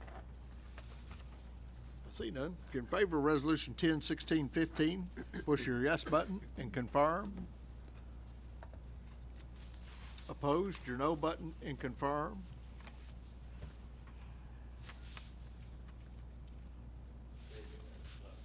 Oh, okay. All right, that's like, well, then we're gonna give him a cat.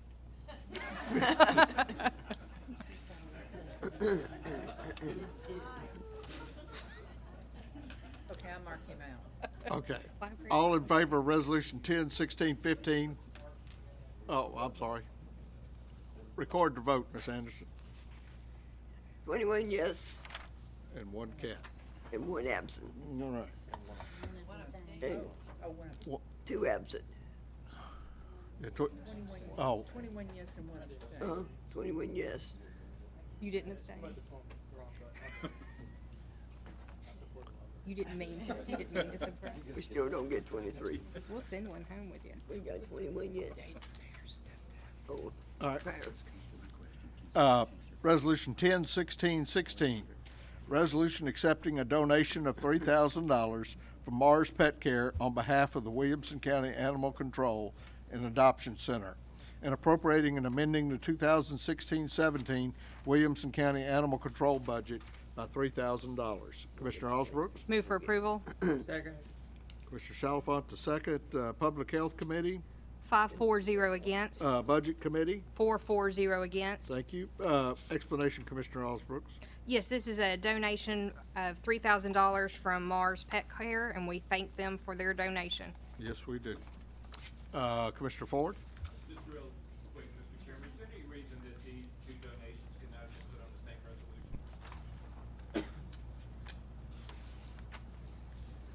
I think they're for different expenditures. Don't we have we got plenty of resolutions that come in with multiple expenditure lines. I don't know what the difference would have been in terms Well, of. one is a grant from Mars and the other one is just donations from Friends of. They both look like they're coming in from the same line item. I just, anytime we get a chance to combine those, I just ask we could. Good point. Any further discussion? I see none. If you're in favor of Resolution 10-16-16, push your yes button and confirm.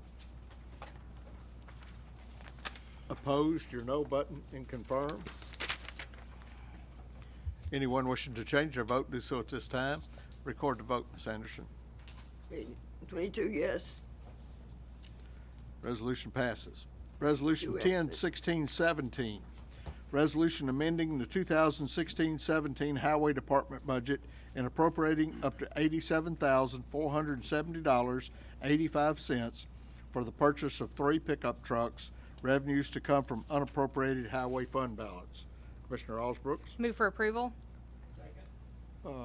Commissioner Little, the second. Highway Commission, 5-4-0 against. Budget Committee? 4-4-0 against. Explanation, Commissioner Osbrooks. Yes, this is for the purchase of 3 pickup trucks. Revenue would come from unappropriated highway fund balance. All right. Any discussion? I see none. If you're in favor of Resolution 10-16-17, push your yes button and confirm. Opposed, your no button and confirm. Anyone wishing to change their vote, do so at this time. Record the vote, Ms. Anderson. And 23 yes. 0 no.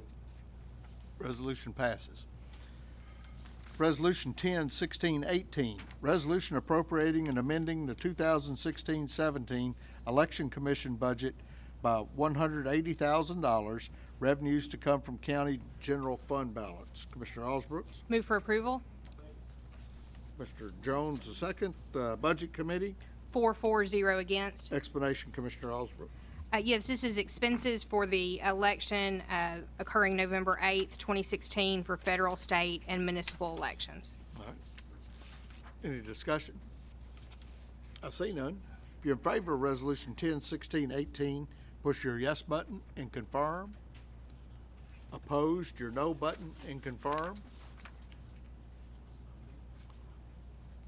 Greg, yours didn't take. Anyone wishing to change their vote, do so at this time. Record the vote, Ms. Anderson. 23 yes, 0 no. Resolution passes.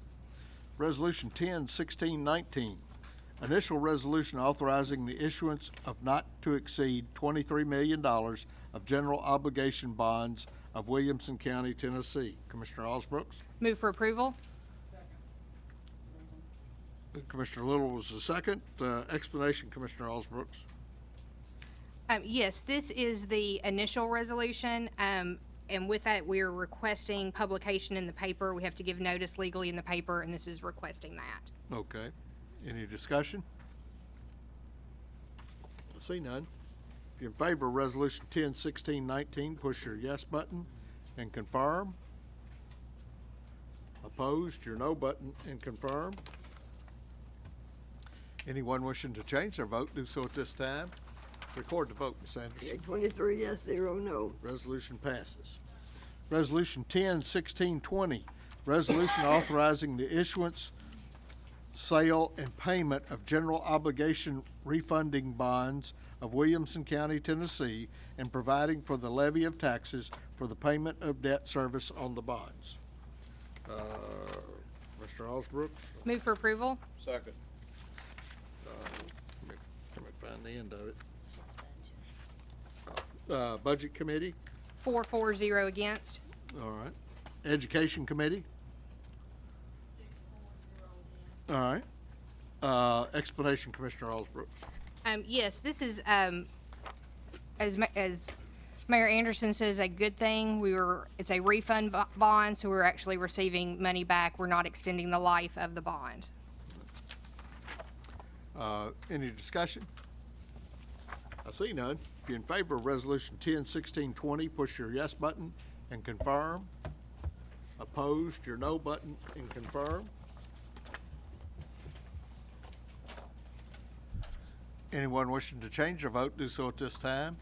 Record the vote, Ms. Anderson. 23 yes, 0 no. Resolution passes. Resolution 10-1621, resolution authorizing the issuance, sale, and payment of county district school bonds of Williamson County, Tennessee in an aggregated principal amount of not to exceed $54,400,000 and providing for the levy of taxes for the payment of debt service on the bonds. Commissioner Osbrook? Move for approval. Commissioner Little? Budget Committee? 3-4, 1 against. Education Committee? 6-4-0 against. Explanation, Commissioner Osbrook. Yes, this is the resolution authorizing the bond, 38.7 million for school and 15 million for land, for a total of 54.4 million. All right. Commissioner Dwight Jones? Yeah, Jason, if you can make your way up here. I've got a few questions for you.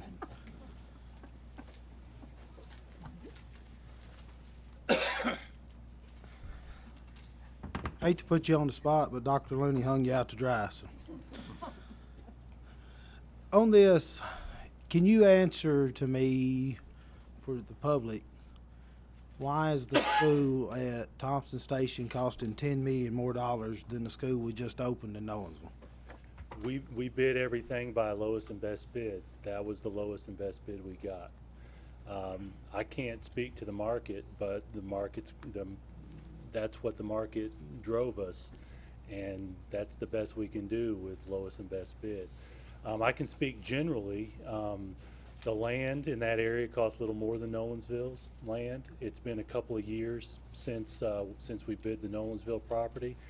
The building is the same design, but it is a middle school and elementary without a high school campus. We did share a little bit of fields at Nolensville, and if you all recall, we actually shrunk the number of fields at the Nolensville High School and are using an artificial turf. So those are the variables I'm aware of. There may be some other market variables that drove bidders to bump that up. So we're just agreeing that it's 25%. I want the public and everybody to realize that's a 25% increase over a school we just opened. Yeah, and we've heard anecdotally from commercial builders that that's fairly similar to what they're experiencing over the last couple of years. It's anecdotal. I don't have any evidence of that. But I think it is an indicator that we're at a slope right now with expenses related to construction. And secondly, Jason, on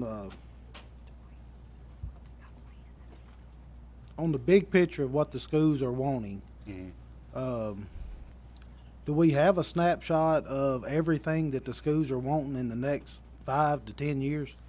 Well, we do a 5-year capital plan that we submit to you all annually. We're taking that to our board in November. But Dr. Looney has spoken to the board at some of our meetings, and I think we mentioned it to some of the county administration, that we're in the process of of going even beyond that 5-year plan, and we are looking at that 10-year plan. And it started internally with us looking at growth projections. And so one of the things we've looked at is the University of Tennessee's growth projections for this area, and we're in the process of comparing our growth projections the way we do it to UT's projections to see how close those are, and then those projections are ultimately going to drive what we think we're going to need in the next 10 years. And so yes, Dr. Looney is anticipating giving you all a kind of a bigger picture from a 10-year perspective, which is really something that we haven't done up to this time. And you heard Judge Guffey mention the comment, I think she cited Dr. Looney, that 10,000 students, and I think he said 10,000 next 5 years as an approximation. So we will be bringing that to you in the next few months after we talk to our school board about it. Okay. And the reason why I'm asking the questions I am, because $54 million is a lot of debt. Sure. A penny generates roughly $1 million. Agree? So I want to move to defer this to January on the principle of we need a big picture of what's coming down the pike. It's easy to sit up here and vote for 15 million here, 20 million here, 10 million here. But if without seeing a big picture, you're setting yourself, we're going to set ourselves up, the 24 of us. The 12 on your board don't count. Well, I'm sure glad we started working on that on our own, if that's it. But I will tell you also, this is a resolution that came from the county government. This is how to fund something that you all already approved for us with an intent to fund. And we've signed that contract. We're working out there. So I wanted to make sure you all were aware of that. So I move to defer this to January. Proper motion, is there a second? Second. Mr. Lawrence, a second. Any discussion on the motion to defer? And I'll, Commissioner Webb. On the deferral, I think what Commissioner Jones is talking about is information that we really, I don't think, grasp. I voted for this in the Education Committee, but since that time, I attended the Brentwood High, Brentwood Middle School planning section that they did last week, and that followed one after Franklin. And the proposals there, both for the Brentwood campus and the Franklin campus, were roughly $20 million each, which was $40 million. So that on top of this is $100 million in school bonds within 6 months. And so my concern on these things, if we don't have the plan that Commissioner Jones asked, that this body, along with the school board and interesting members of the community, the mayor's staff, finance people, we may risk our AAA bond rating, or we may get down the road in this northern K-8 that we're planned, we may have the land but no money to build it. There may not be the will of this body. We barely passed the operating budget in July, and so we get along and we may not have the will to issue these bonds. Now, Dr. Looney told the public at Brentwood High that he expected the bonds for the Brentwood High Middle Campus and the Franklin Campus to be let at the spring bond letting. That's what his expectation. So he set the public up for that. But I'm concerned that we do these things now, Thompson Station and this land, and then we come up in the spring and we do another 40 million, and then what happens? So I think that it's a fair question that Commissioner Jones brought up, that we gather in maybe a joint session or whatever can be done to get the facts, show that 10-year projection of what we need, and let's look at the details. Maybe we don't need all the bells and whistles now. Maybe we can add those on. Maybe we can do like people used to do, and we build the building and we let the parents or the band boosters contribute. That's what we did when I grew up. Maybe we can do that again. Heck, we did that with my kids at the Brentwood Civitan. And so my real concern is, and I want to point this out to everyone, are we at risk going forward with $500 million, $500 million of expenditures over the next 5 to 7 years? Do we knock the AAA down to a AA, or do we end up, boom, we spent too much, we can't go forward? We don't have the will as this body to go forward. So I want to support Commissioner Jones in this deferral. Hope we can get that information by January. If not, maybe we defer it another month or two. So, thank you. All right. Thank you. Commissioner Lawrence on the deferral. Yes, thank you, Mr. Chairman. I would agree with Commissioner Webb completely, because I think a lot of our decision-making is, especially when it comes down to the July meeting, is more reactive than prospective, and it all is a result of cumulative decisions that we've made all during the year. And this is one of them. The first thing we've got in the very first meeting after our last meeting is an $80 million bond issue. And then we just voted for another one to potentially add another $23 million. I don't know if and I didn't read this closely enough to know if the juvenile court is in that $23 million, but we heard tonight there's going to be a need for that. If you were at the judge's breakfast a few weeks ago, they're busting out of the seams over there right now, and we've got an 8 or 9 month waiting period right now for a court date in Williamson County. So we're way behind on our court dockets because we're limited in our space, and I think that we can come up with a different process of making decisions. Instead of making them in a silo, we need to make them in light of all the other decisions that we're going to have to be making. And I really love the idea of the 10-year plan, because that gives us the opportunity to project out what our expenses are going to be over the next 10 years, and then we can look at our current tax structure and say, is the tax structure we have in place right now going to support that kind of capital expenditures and the growth in this county, or are we going to have tax increases, and how many tax increases are we going to have and how much? And secondly, that's going to help us when we come up with the impact fee decision, because that will help us make a decision on that resolution as to whether that would be something that would how do we incorporate that impact fee into that overall plan in the next 10 years, and how would that impact the possibility of tax increases.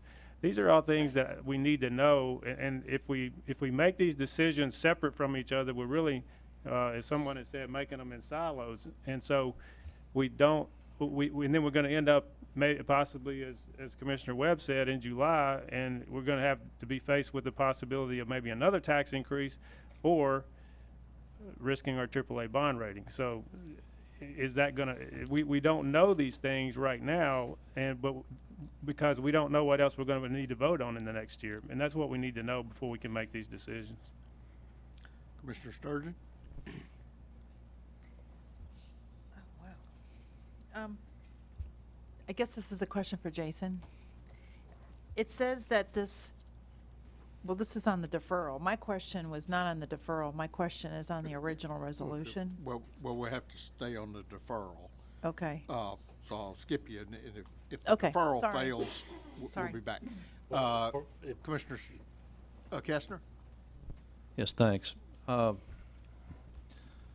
We all often talk about the same topic, and our population is going to double in 15 years. It's not linear; it's a curve. That's why we're working on the residential development impact fee. Jason's correct. Private industry is suffering a lot of acceleration in construction costs. I'm seeing that in my business. Here, what has me concerned is we have two main uses of funds. We've got the Thompson Station construction, and we also have the land acquisition in the northern part of the county. We're completely pregnant with Thompson Station. We own the land, we own the sewer tap fees, site work's underway. In the last 14 years, we contracted for or opened 14 schools from 2002 to 2016. That was a total cost of $331 million, $21,500 per student total cost. We added capacity for 15,415 students.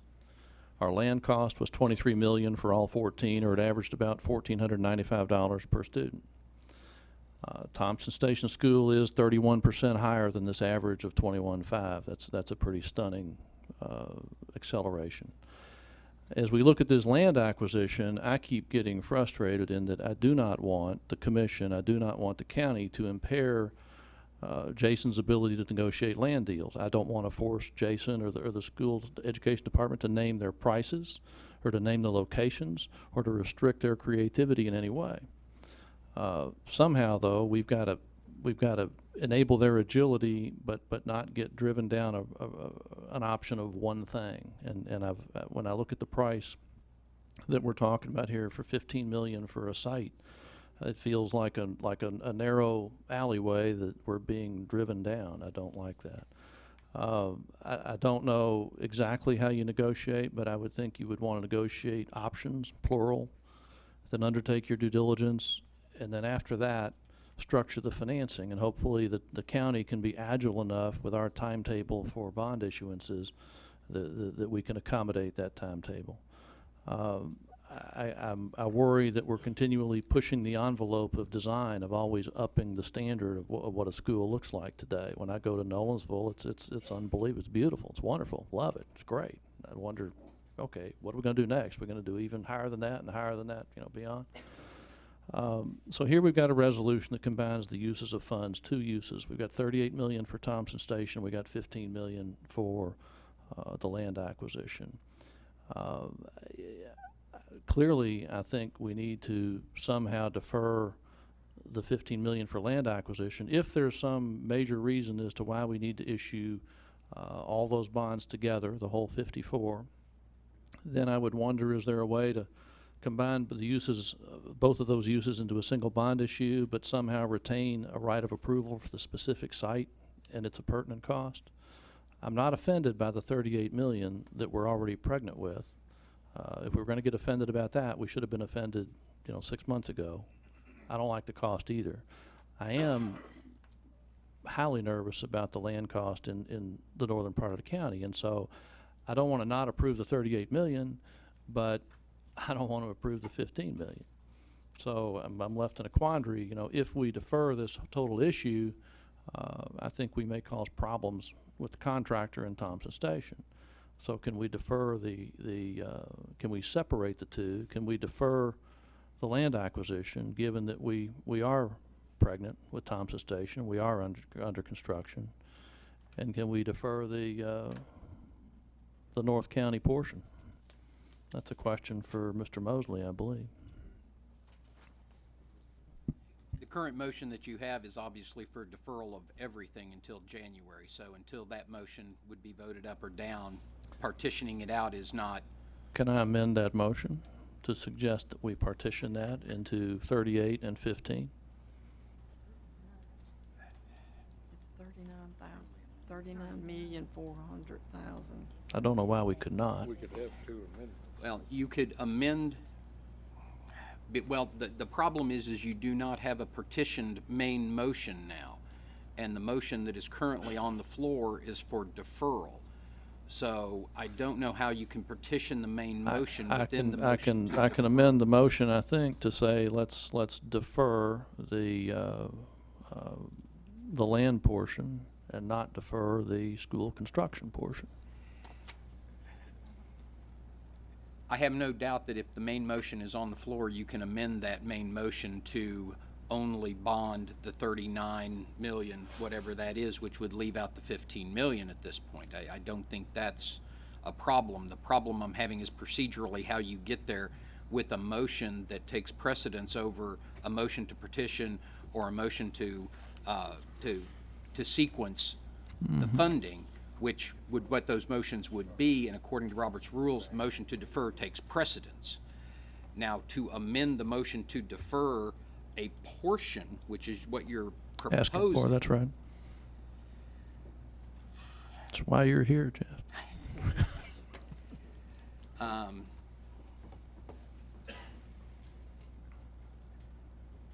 think you could amend the motion to be a motion to amend the motion to defer 15 million, which would leave the 39 million main, but Then I would like to so move that we I defer. think that's a functional partition, and that's the problem I'm having too. I think you can do that though.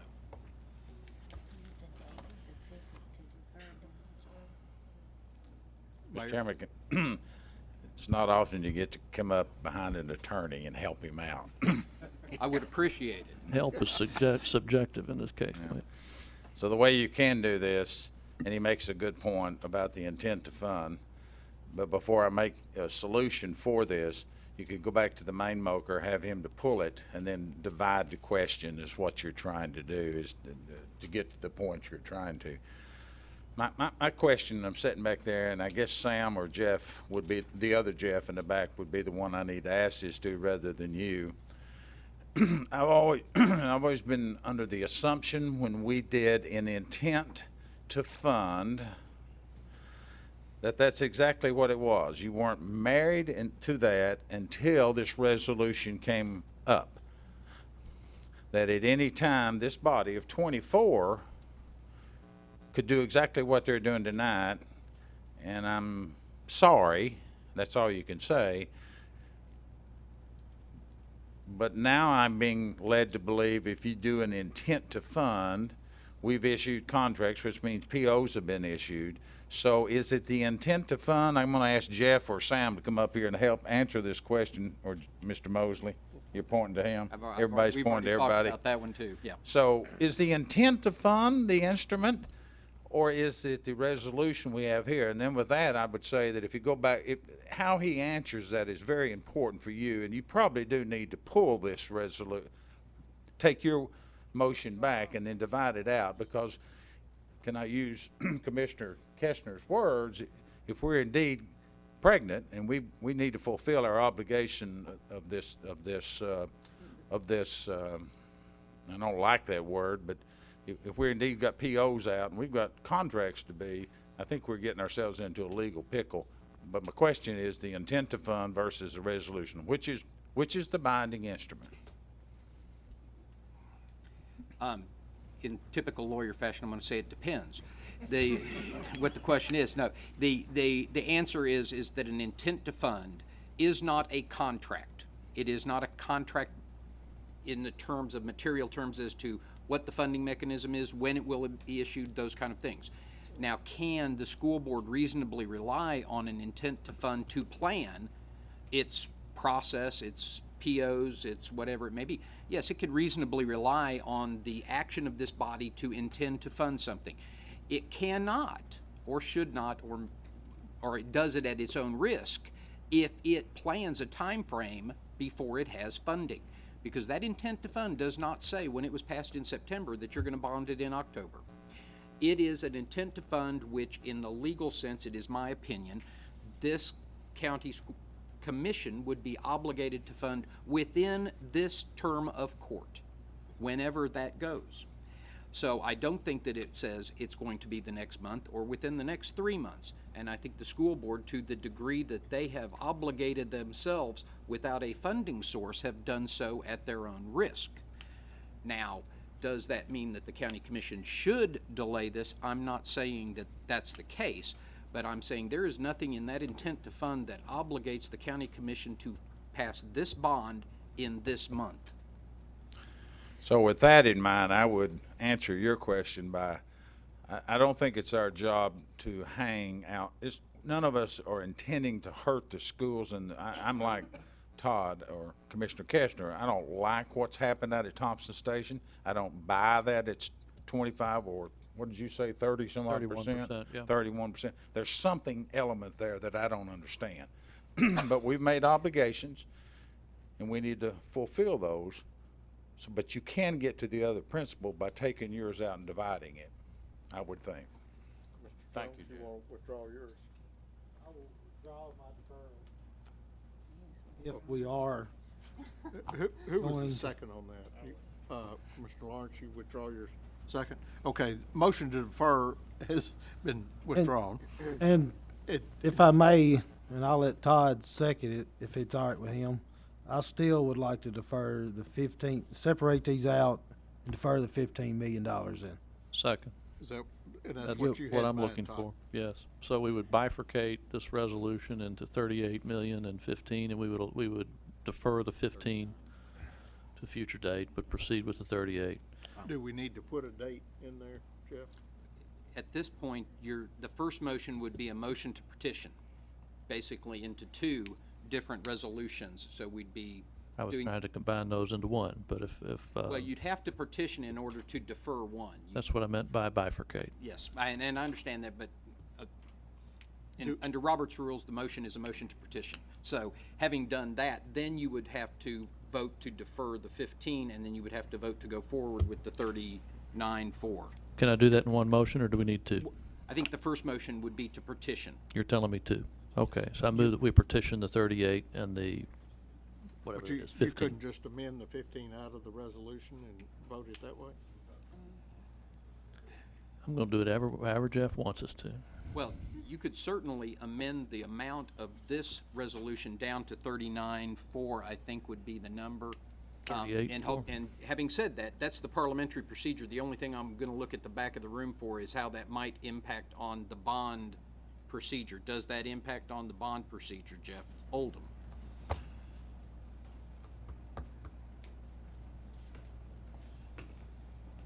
Good evening. One simple way to do this would be just to amend the resolution to remove North K through 8 as a project. Reduce the amount of the bond, maximum amount of the bond from 54.4 to whatever. 38, whatever. Whatever number you like. 39.4. And then this is down in the weeds, but we ought to do it. Proportionally reduce the expected amortization schedule that's set out in 4B by just in proportion to that reduction in par amount. Is that?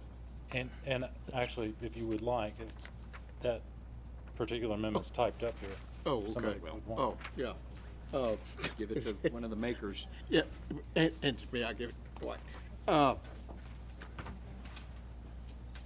okay, thank you. Oh, no. If I'd known you had that, we could have skipped a couple of steps, Jeff. I was giving you every chance. All right, here we go. I make a motion to amend the resolution to delete the references to Northern K8 to reduce the amount of the resolution by $15 million and adjust the principal schedule in section 4B proportionally to account for this reduction in the maximum principal amount of the bonds authorized. Second Proper that. motion. We got a Second. second. Any discussion on the motion? Commissioner Ford? Okay, that's the, Commissioner Milliken on the motion to defer, or to pull, not, to amend, pull the 15 million out. I think, what I want to say would go both towards this and the main motion. So if we could do that now, that'd be fine. Okay. Yeah. I'd like to call Jason back up if he doesn't mind. And before I ask him a question, I want to echo almost everything Mr. Kestner said, because we don't do business by reneging on obligations. You don't do it personally. We shouldn't do it as a county. So I appreciate the point that he brought up. I have a series of questions for you, Mr. Golden, and then I would like to make a comment. How long have we been looking for land in North Williamson County to build a new high school? To build, well, we haven't been looking to build a new high school. Or to build a new facility, I should say. We've been looking for elementary and middle school land. Generally, we've been keeping an eye on it for years. More specifically, I would say about a year, and it's included meetings with city leaders on every available parcel, and then us drilling down beyond that. I will tell you, to give you more information related to that, we brought this to the county at the request of the county finance department because we discussed timing. We don't have a proposed contract yet on land in the northern part of the county, but the anticipation was that we would likely have something before the next bond cycle came up. And that's what triggered our discussion administratively about taking it to our board and then taking it to the commission based on that bond schedule. And stay up here. It's if we were to not approve the 15 million, how would that hamper your ability to find land right now? We'll still, Commissioner, we will still look and we'll make offers contingent on commission funding. So it's not going to hamper us making an offer. There's the theoretical possibility that somebody might say, you know, I want to sell it by blank date. Can you get me the money? And we may have to tell them we don't know. At that point, you know, there's some speculative stuff related to that. I will tell you that our board, generally speaking, had the discussion related to an opening date for a new elementary in the north area, and we were projecting fall of 2018, and that's an issue related to our rezoning. Because last year our board decided to defer some recommended rezoning because they wanted to look at something on a broader scale when new schools came online. And so our goal has been to open up a school in the northern area to relieve those northern Brentwood schools in fall of 18. So I can't tell you at this point how that would affect that. I will tell you also, however, that we have had some land we've done some due diligence on related to TDEC and Corps of Engineers issues that have caused us to move from particular parcels that we were interested in to look beyond that because of timing related to Corps of Engineers approvals, et cetera. So do you have a specific piece of land that you're zeroing in right now for which you need this 15 million approved tonight? Well, we have 3 specific parcels that we're interested in. And the 15 million is not just a purchase price. What we've traditionally done, and this predates me, I've been here a little over 10 years, is we've asked for preliminary funding for purchase plus architectural work, engineering work, et cetera. We do have some particularly that we're interested in, but we're not at the point of being able to make an offer for a couple of reasons. On some of the land, we're a little too far apart from the sellers, and we focus on actual market value based on appraisals. And then on some others, we still have some due diligence to do. Thank you. Commissioner Beathard on the deferral. Well, oddly enough, I was Or simply. I'm sorry, the Right. amendment. I was simply going to ask Mayor Rogers Anderson to come up and help us mitigate all of this. He's already done that for my benefit anyway. Oh, so okay. I thank you. You don't, unless you have something else you'd like to add. Believe he does. Yeah. I'm sitting back here thinking of different things, and so for me, it's been a learning experience tonight that the intent to fund is the instrument we need to have this kind of discussion at in the future, which in the past, we've kind of taken the intent to fund is the instrument that we say, well, we're going to, but until we actually go to market. So I'm hearing you say in maybe one voting year. But I need to go back to Jeff or Sam, because I asked Nina, and we did an intent to fund for $15 million.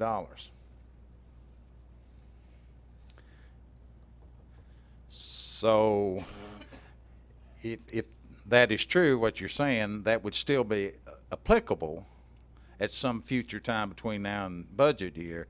But I don't want us to leave here saying what you said was if it's an intent to fund, that's the commitment. But we also did that for the land in Brentwood, so you'd have to retract it. I appreciate Jason telling us where we are. There, from what I'm hearing you say, we could wait on this, but we've already done an intent to fund on $15 million up there at the last meeting because it didn't take 2 minutes to do 2 resolutions, and now we're having second thoughts by wanting to know more of this information, which is all good.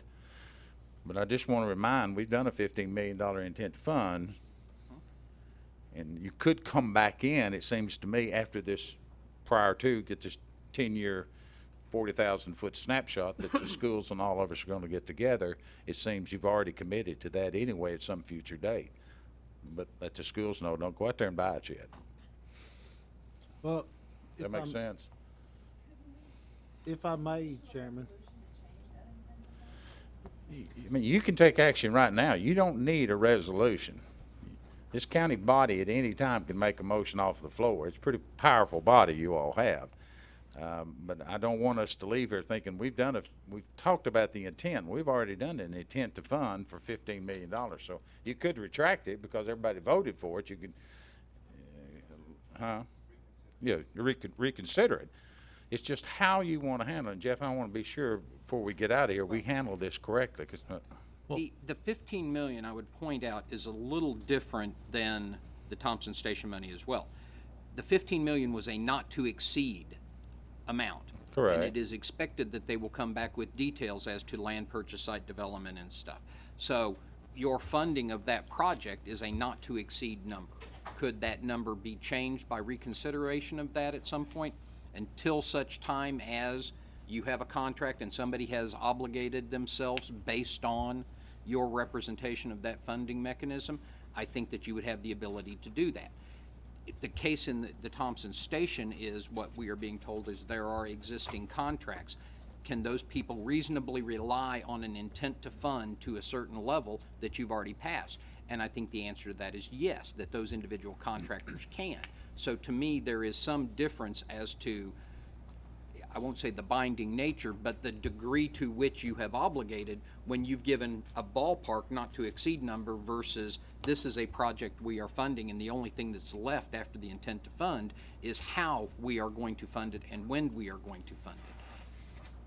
So my question is, could Jason go out tomorrow with Dr. Looney, with school board attorney, and offer $14,999,000, whatever that number is, $1 less than 15 million? Could they do that binding because of the intent action we took last?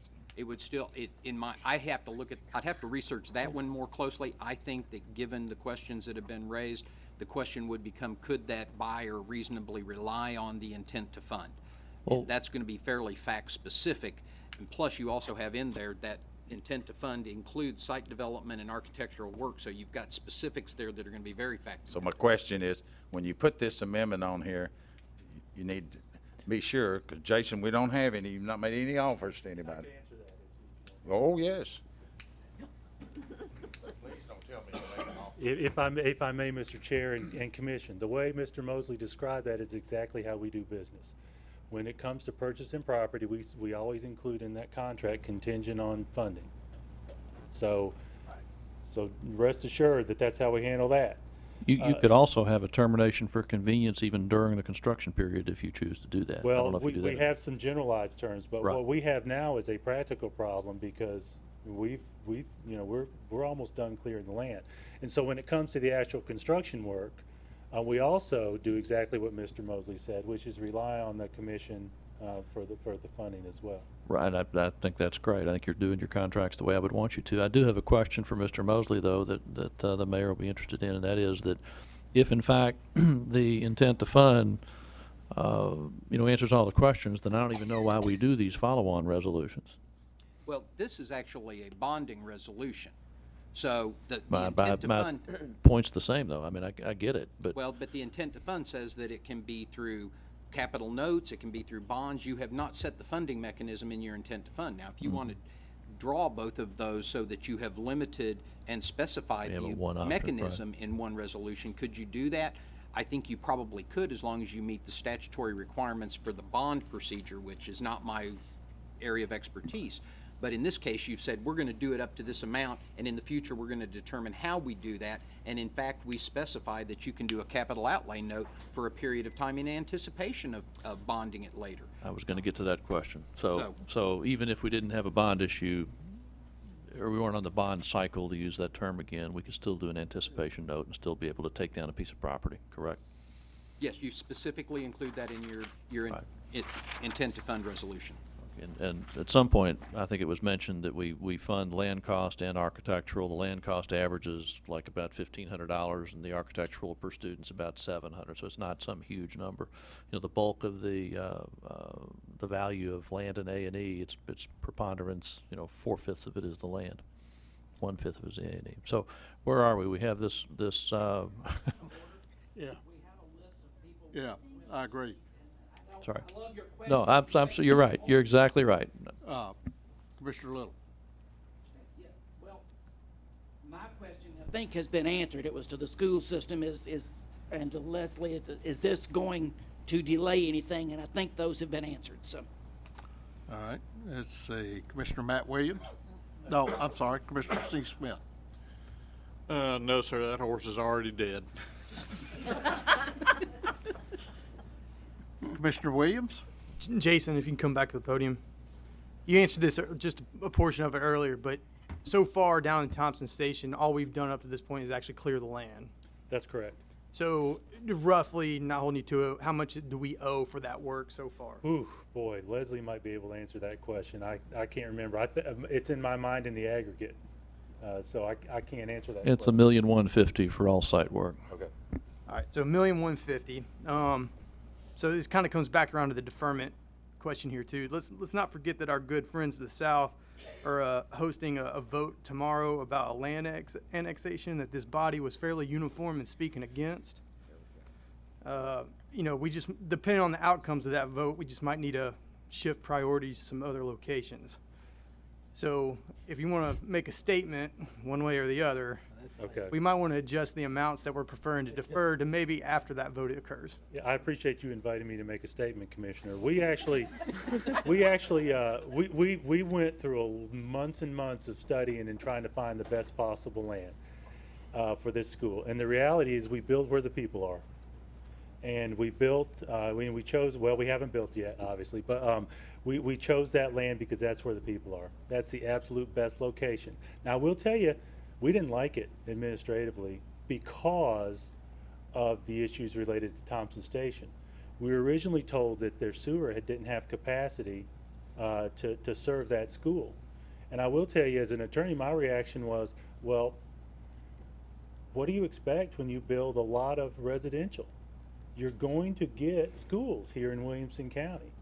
And so what we did was we met with the property owner, who was a developer, who was in the process of developing a neighborhood, and the Thompson Station administration, and we found a way to make sure that we had enough taps to appropriately build and use that sewer. So the Thompson Station administration was really good to work with on working that out. And our purchase included that developed cost that was already built in so that we could have a school there to serve those students. Now, when we went for approval, I met with the elected body, and we had a public meeting. And Commissioner Kastner was actually there on two farms at that same meeting.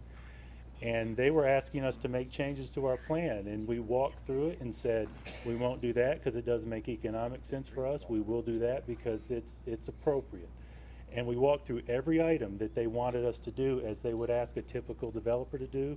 We told them no on some. We told them, yeah, that makes sense on others. And Commissioner Kastner was there listening to that whole thing. And their attorney gave them good, appropriate advice, which was, if the school doesn't want to do what you want them to do, they can just tell you no and take it to the commission and get them to approve. But we work that out. So I give you that long answer, and I'm not employed by the hour anymore, so I can give you these. I apologize because you all are having to struggle through this, but I give you that long answer to tell you we really want and need to build that school. Commissioner Sturgeon?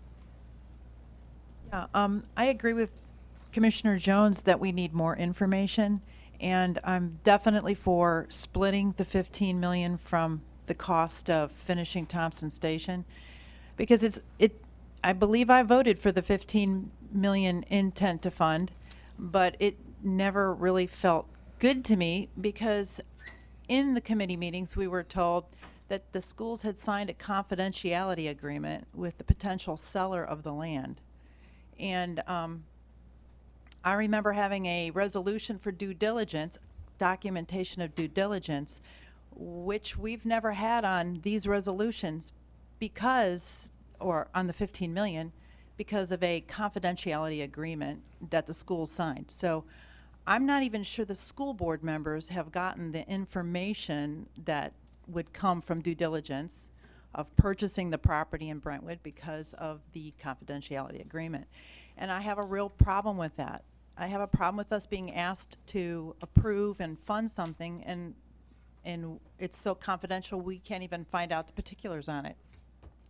One of the reasons that Thompson Station is so much more expensive than Nolensville was the price per acre of the land.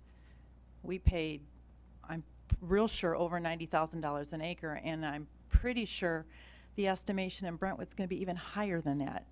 So if we're going to approve this, we need to be privy to the information, I believe. I can't feel comfortable with the decision without more information.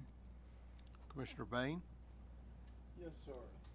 I've been here a long time, And I seem to remember that when we give money to the school board, we can't tell them where it goes. So if we split this, what if they meet and say, no, we're gonna do a third school?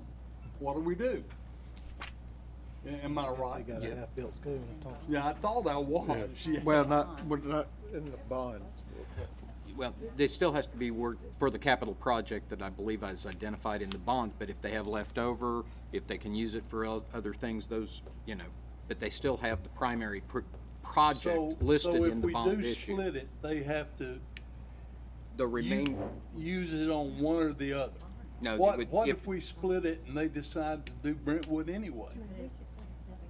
I don't believe that they could do that by purpose. I think that what we've got here is the bond issue would be for the project that names, and we're deleting the reference to the northern project at this point. So, again, Jeff, am I generally correct here, or?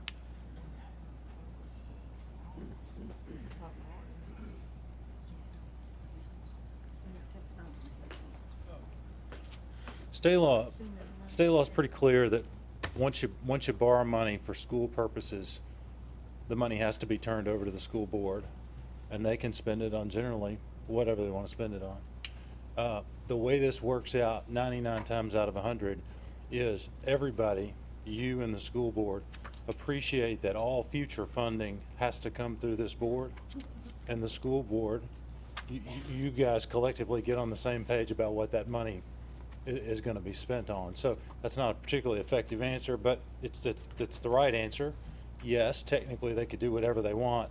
Practically, people don't choose to behave that way. Oh, yes, they do. Well, So there's no bond requirement I mean, in general yeah, state well, law there, I there mean, is. and that's the you know, that's the quandary is if you were to try to in this bond resolution say it shall be only for this, well, that is this body's contract with bondholders. But once the money, then this is all very just technically. Right. Once the money's been passed over, the school board hadn't. That's not their contract, and so we'd like to avoid that. Thank you. Commissioner Webb? Yeah, so Mr. Furl. This is my intent. We're having a discussion. We're learning a lot. What? You It's an shaking your head? amendment, not a deferral. An amendment. But this amendment, we're having to, excuse, right, thank you, you're shaking your head. It's late. It is But the- getting late. But the point is, we're having a discussion we should have every time. And we need, as Jay said, we need, as this body, to get this. So when we make decisions like we're about to make now and then the greater thing, we need to know. It goes back to my point earlier is they've got 40+ million coming up and probably this 15, all right? I think Jason would shake his head and agree that probably we're looking at 55 in March, so we're kind of just delaying that. So, we still have the resolution of the discussion, and so what I wanted to let the other group know that I asked for the deferral earlier, but I'm going to vote against this and go back to the 54-4. And my reason for that is they'll be back in March for the 15, so I don't know that we're accomplishing anything, except that the school board in this body has heard that we ought to have a lot more detailed discussion about the future of the school system and their needs. Commissioner Ford? I'm going to follow Commissioner Smith's lead and pass my question. Okay. Commissioner Chalfant? I think it's about time to call a question. Proper motion. Do I have a second? Second. Mr. Bain, the second. All, there's no one left to speak. All in favor of calling the question signify by saying aye. Aye. Sounds unanimous. Any of your noes? All right, ready to vote?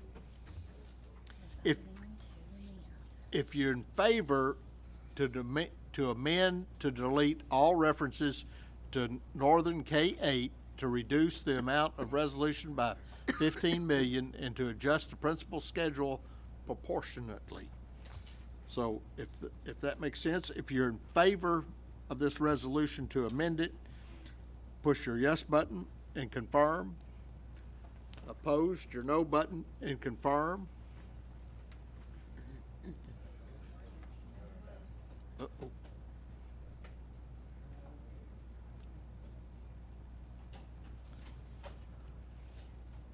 Anyone wishing to change their vote, do so at this time.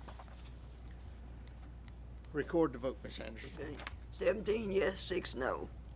Resolution passes. The amendment passes. I'm sorry. Well, that was the amendment. Now back to rate. Main motion. Oh, sorry about that. Okay, now we're back to the main resolution as amended, 10-16-21. If you're in favor of 10-16-21 as amended, push your yes button and confirm. Uh-oh.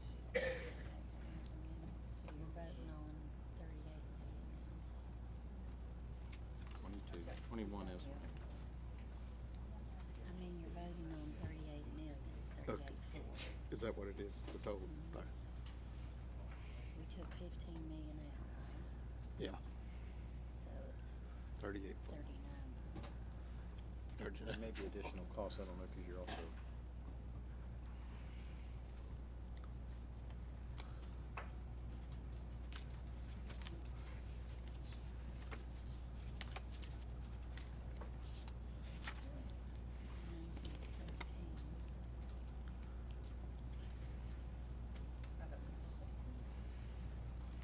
Well, I've got as amended up there. Is, I mean, I don't know why it's doing that, but we know what you're it's talking got about. as amended, so.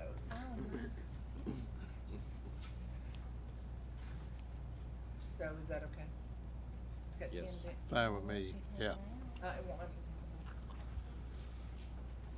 It says 10, 16, 21 is amended. Are we ready to vote? The Okay. If you're in favor of resolution 10-16-21 as amended, yeah, is it, yeah, 21 as amended, push your yes button and confirm. Opposed, your no button and confirm. Anyone wishing to change their vote, do so at this time. Record the vote, Ms. Anderson. Okay, 22 yes, 1 no. Resolution passes.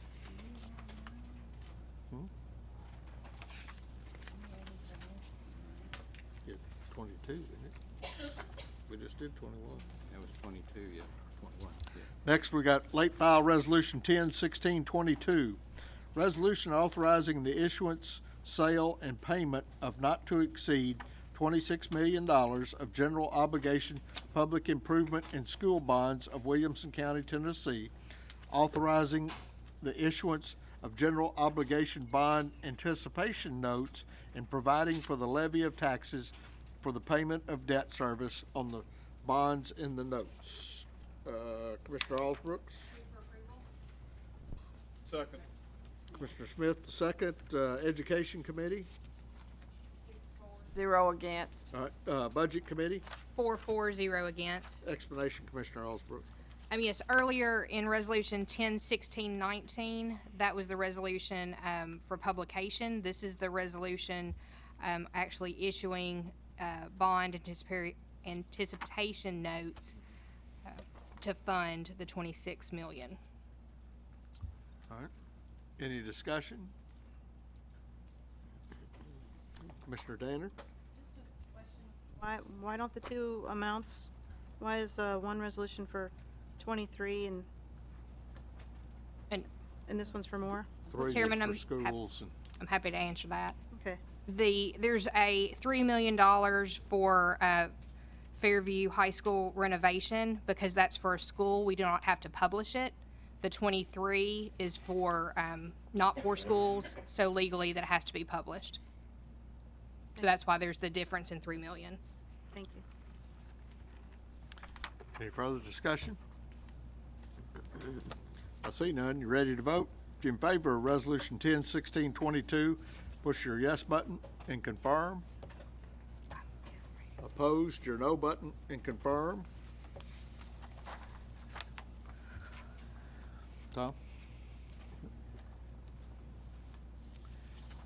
Anyone wishing to change their vote, do so at this time. Record the vote, Ms. Anderson. Okay, 23 yes, 0 no. Resolution passes.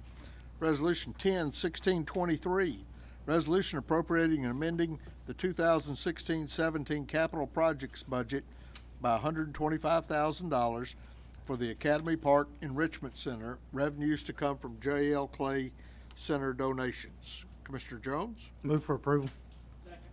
Commissioner Little, the second. Parks and Rec Committee? 3, 4, 1 abstain. Budget Committee, 440 against. explanation, Commissioner Jones.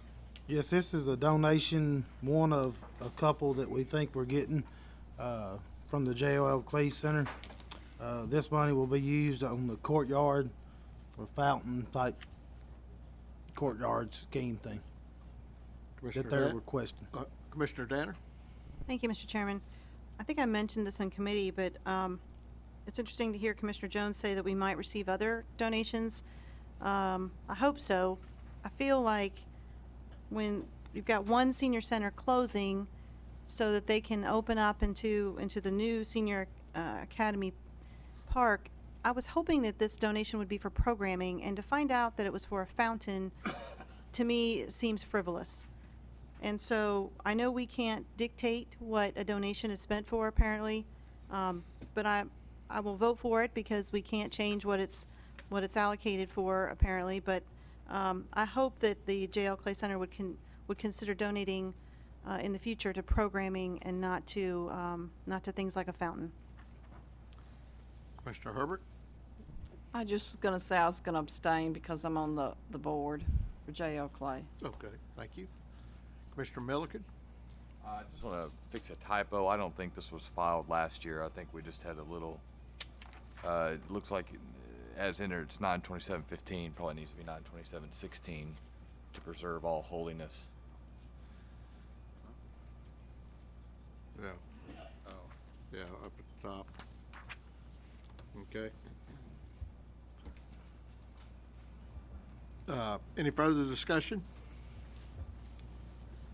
I see none. If you're in favor of Resolution 10-16-23, push your yes button and confirm. Opposed, your no button and confirm. Anyone wishing to change their vote, do so at this time. Record the vote, Ms. Anderson. Oh, I'm sorry. Now record the vote. 22 yes One abstain. and 1 abstain. Resolution passes. Resolution 10-16-24, resolution appropriating and amending the 2016-17 Parks and Rec budget by $17,458.75, revenues to come from donations. Commissioner Jones? Move for approval. Commissioner Little, the second. Parks and Rec Committee, 440 against. Budget Committee, 440 against. explanation, Commissioner Jones. Yes, this is a donation from part-time officials. We're gonna, Excel Swim Club donated $3,000 on the touch pads on the swimming pools. They're very sensitive, so they graciously donated to help us replace them. All right. Any discussion? I see none. If you're in favor of Resolution 10-16-24, push your yes button and confirm.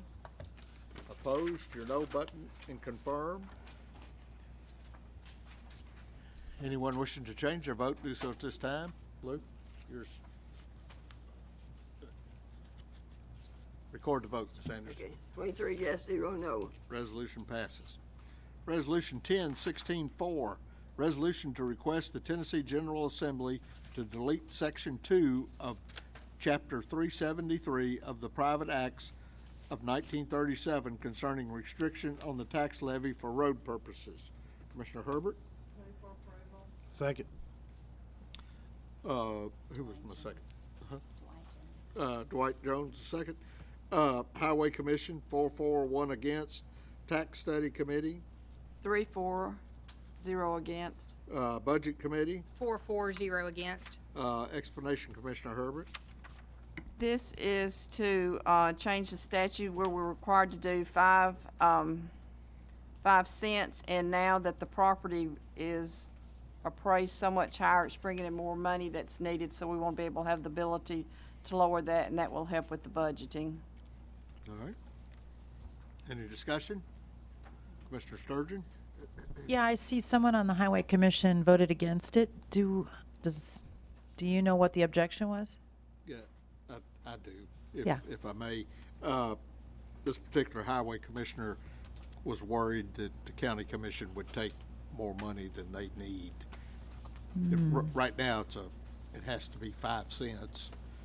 And if it reduces it, the way I understand it, he was worried we'd take away more money and spend it elsewhere than the highway department needs. Okay. Does that make sense? Yeah, thank you. I think I got that right, but,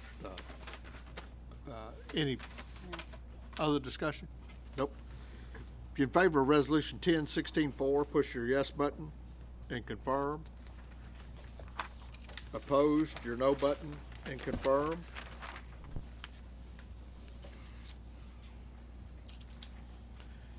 Anyone wishing to change their vote, do so at this time. Record the vote, Ms. Anderson. 23 yes, 0 no. Resolution passes. Resolution 10-16-13, resolution authorizing the Williamson County Mayor to enter into a lease agreement with TNHD Partners LLC, DBA Harley-Davidson of Cool Springs for motorcycles. Commissioner Sturgeon? Motion to approve? Mr. Clark, to second. Law Enforcement Committee? 4-4-0 against. Property Committee? I don't know who's on property, but,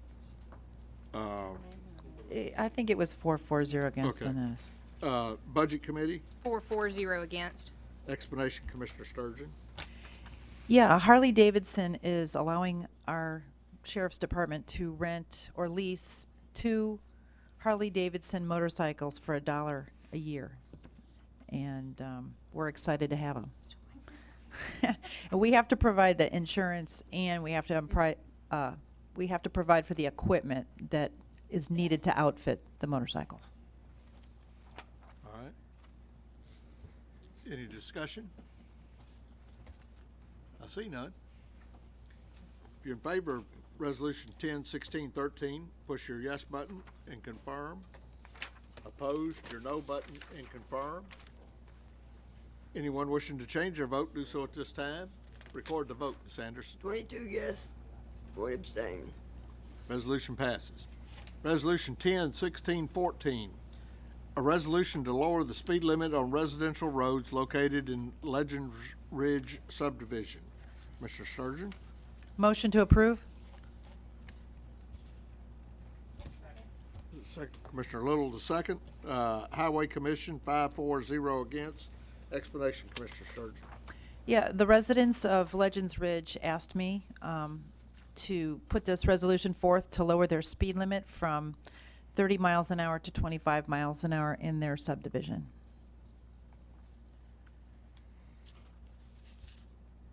Seems like we did this in that subdivision a long time ago. But Not for Legends Ridge, we did it in River Rest.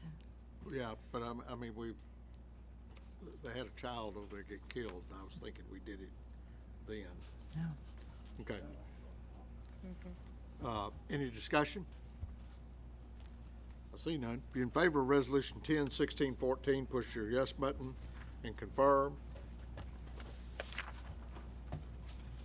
Opposed, your no button and confirm.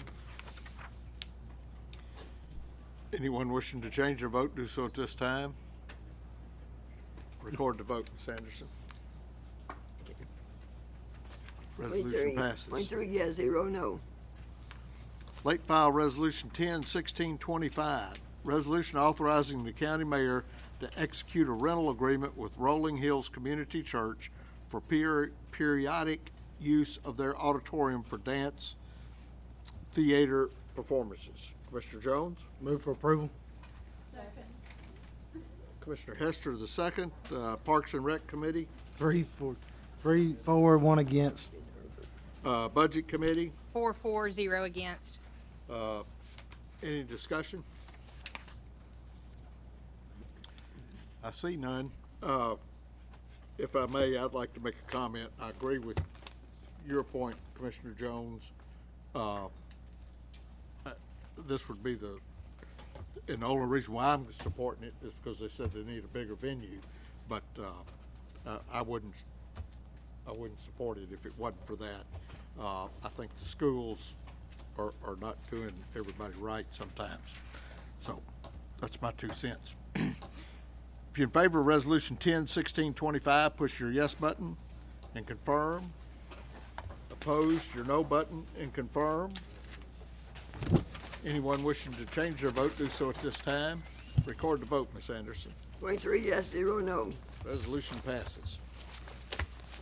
Ladies and gentlemen, next time we meet, we'll have a new president, and I hope he does a good job. I'll entertain a motion to adjourn.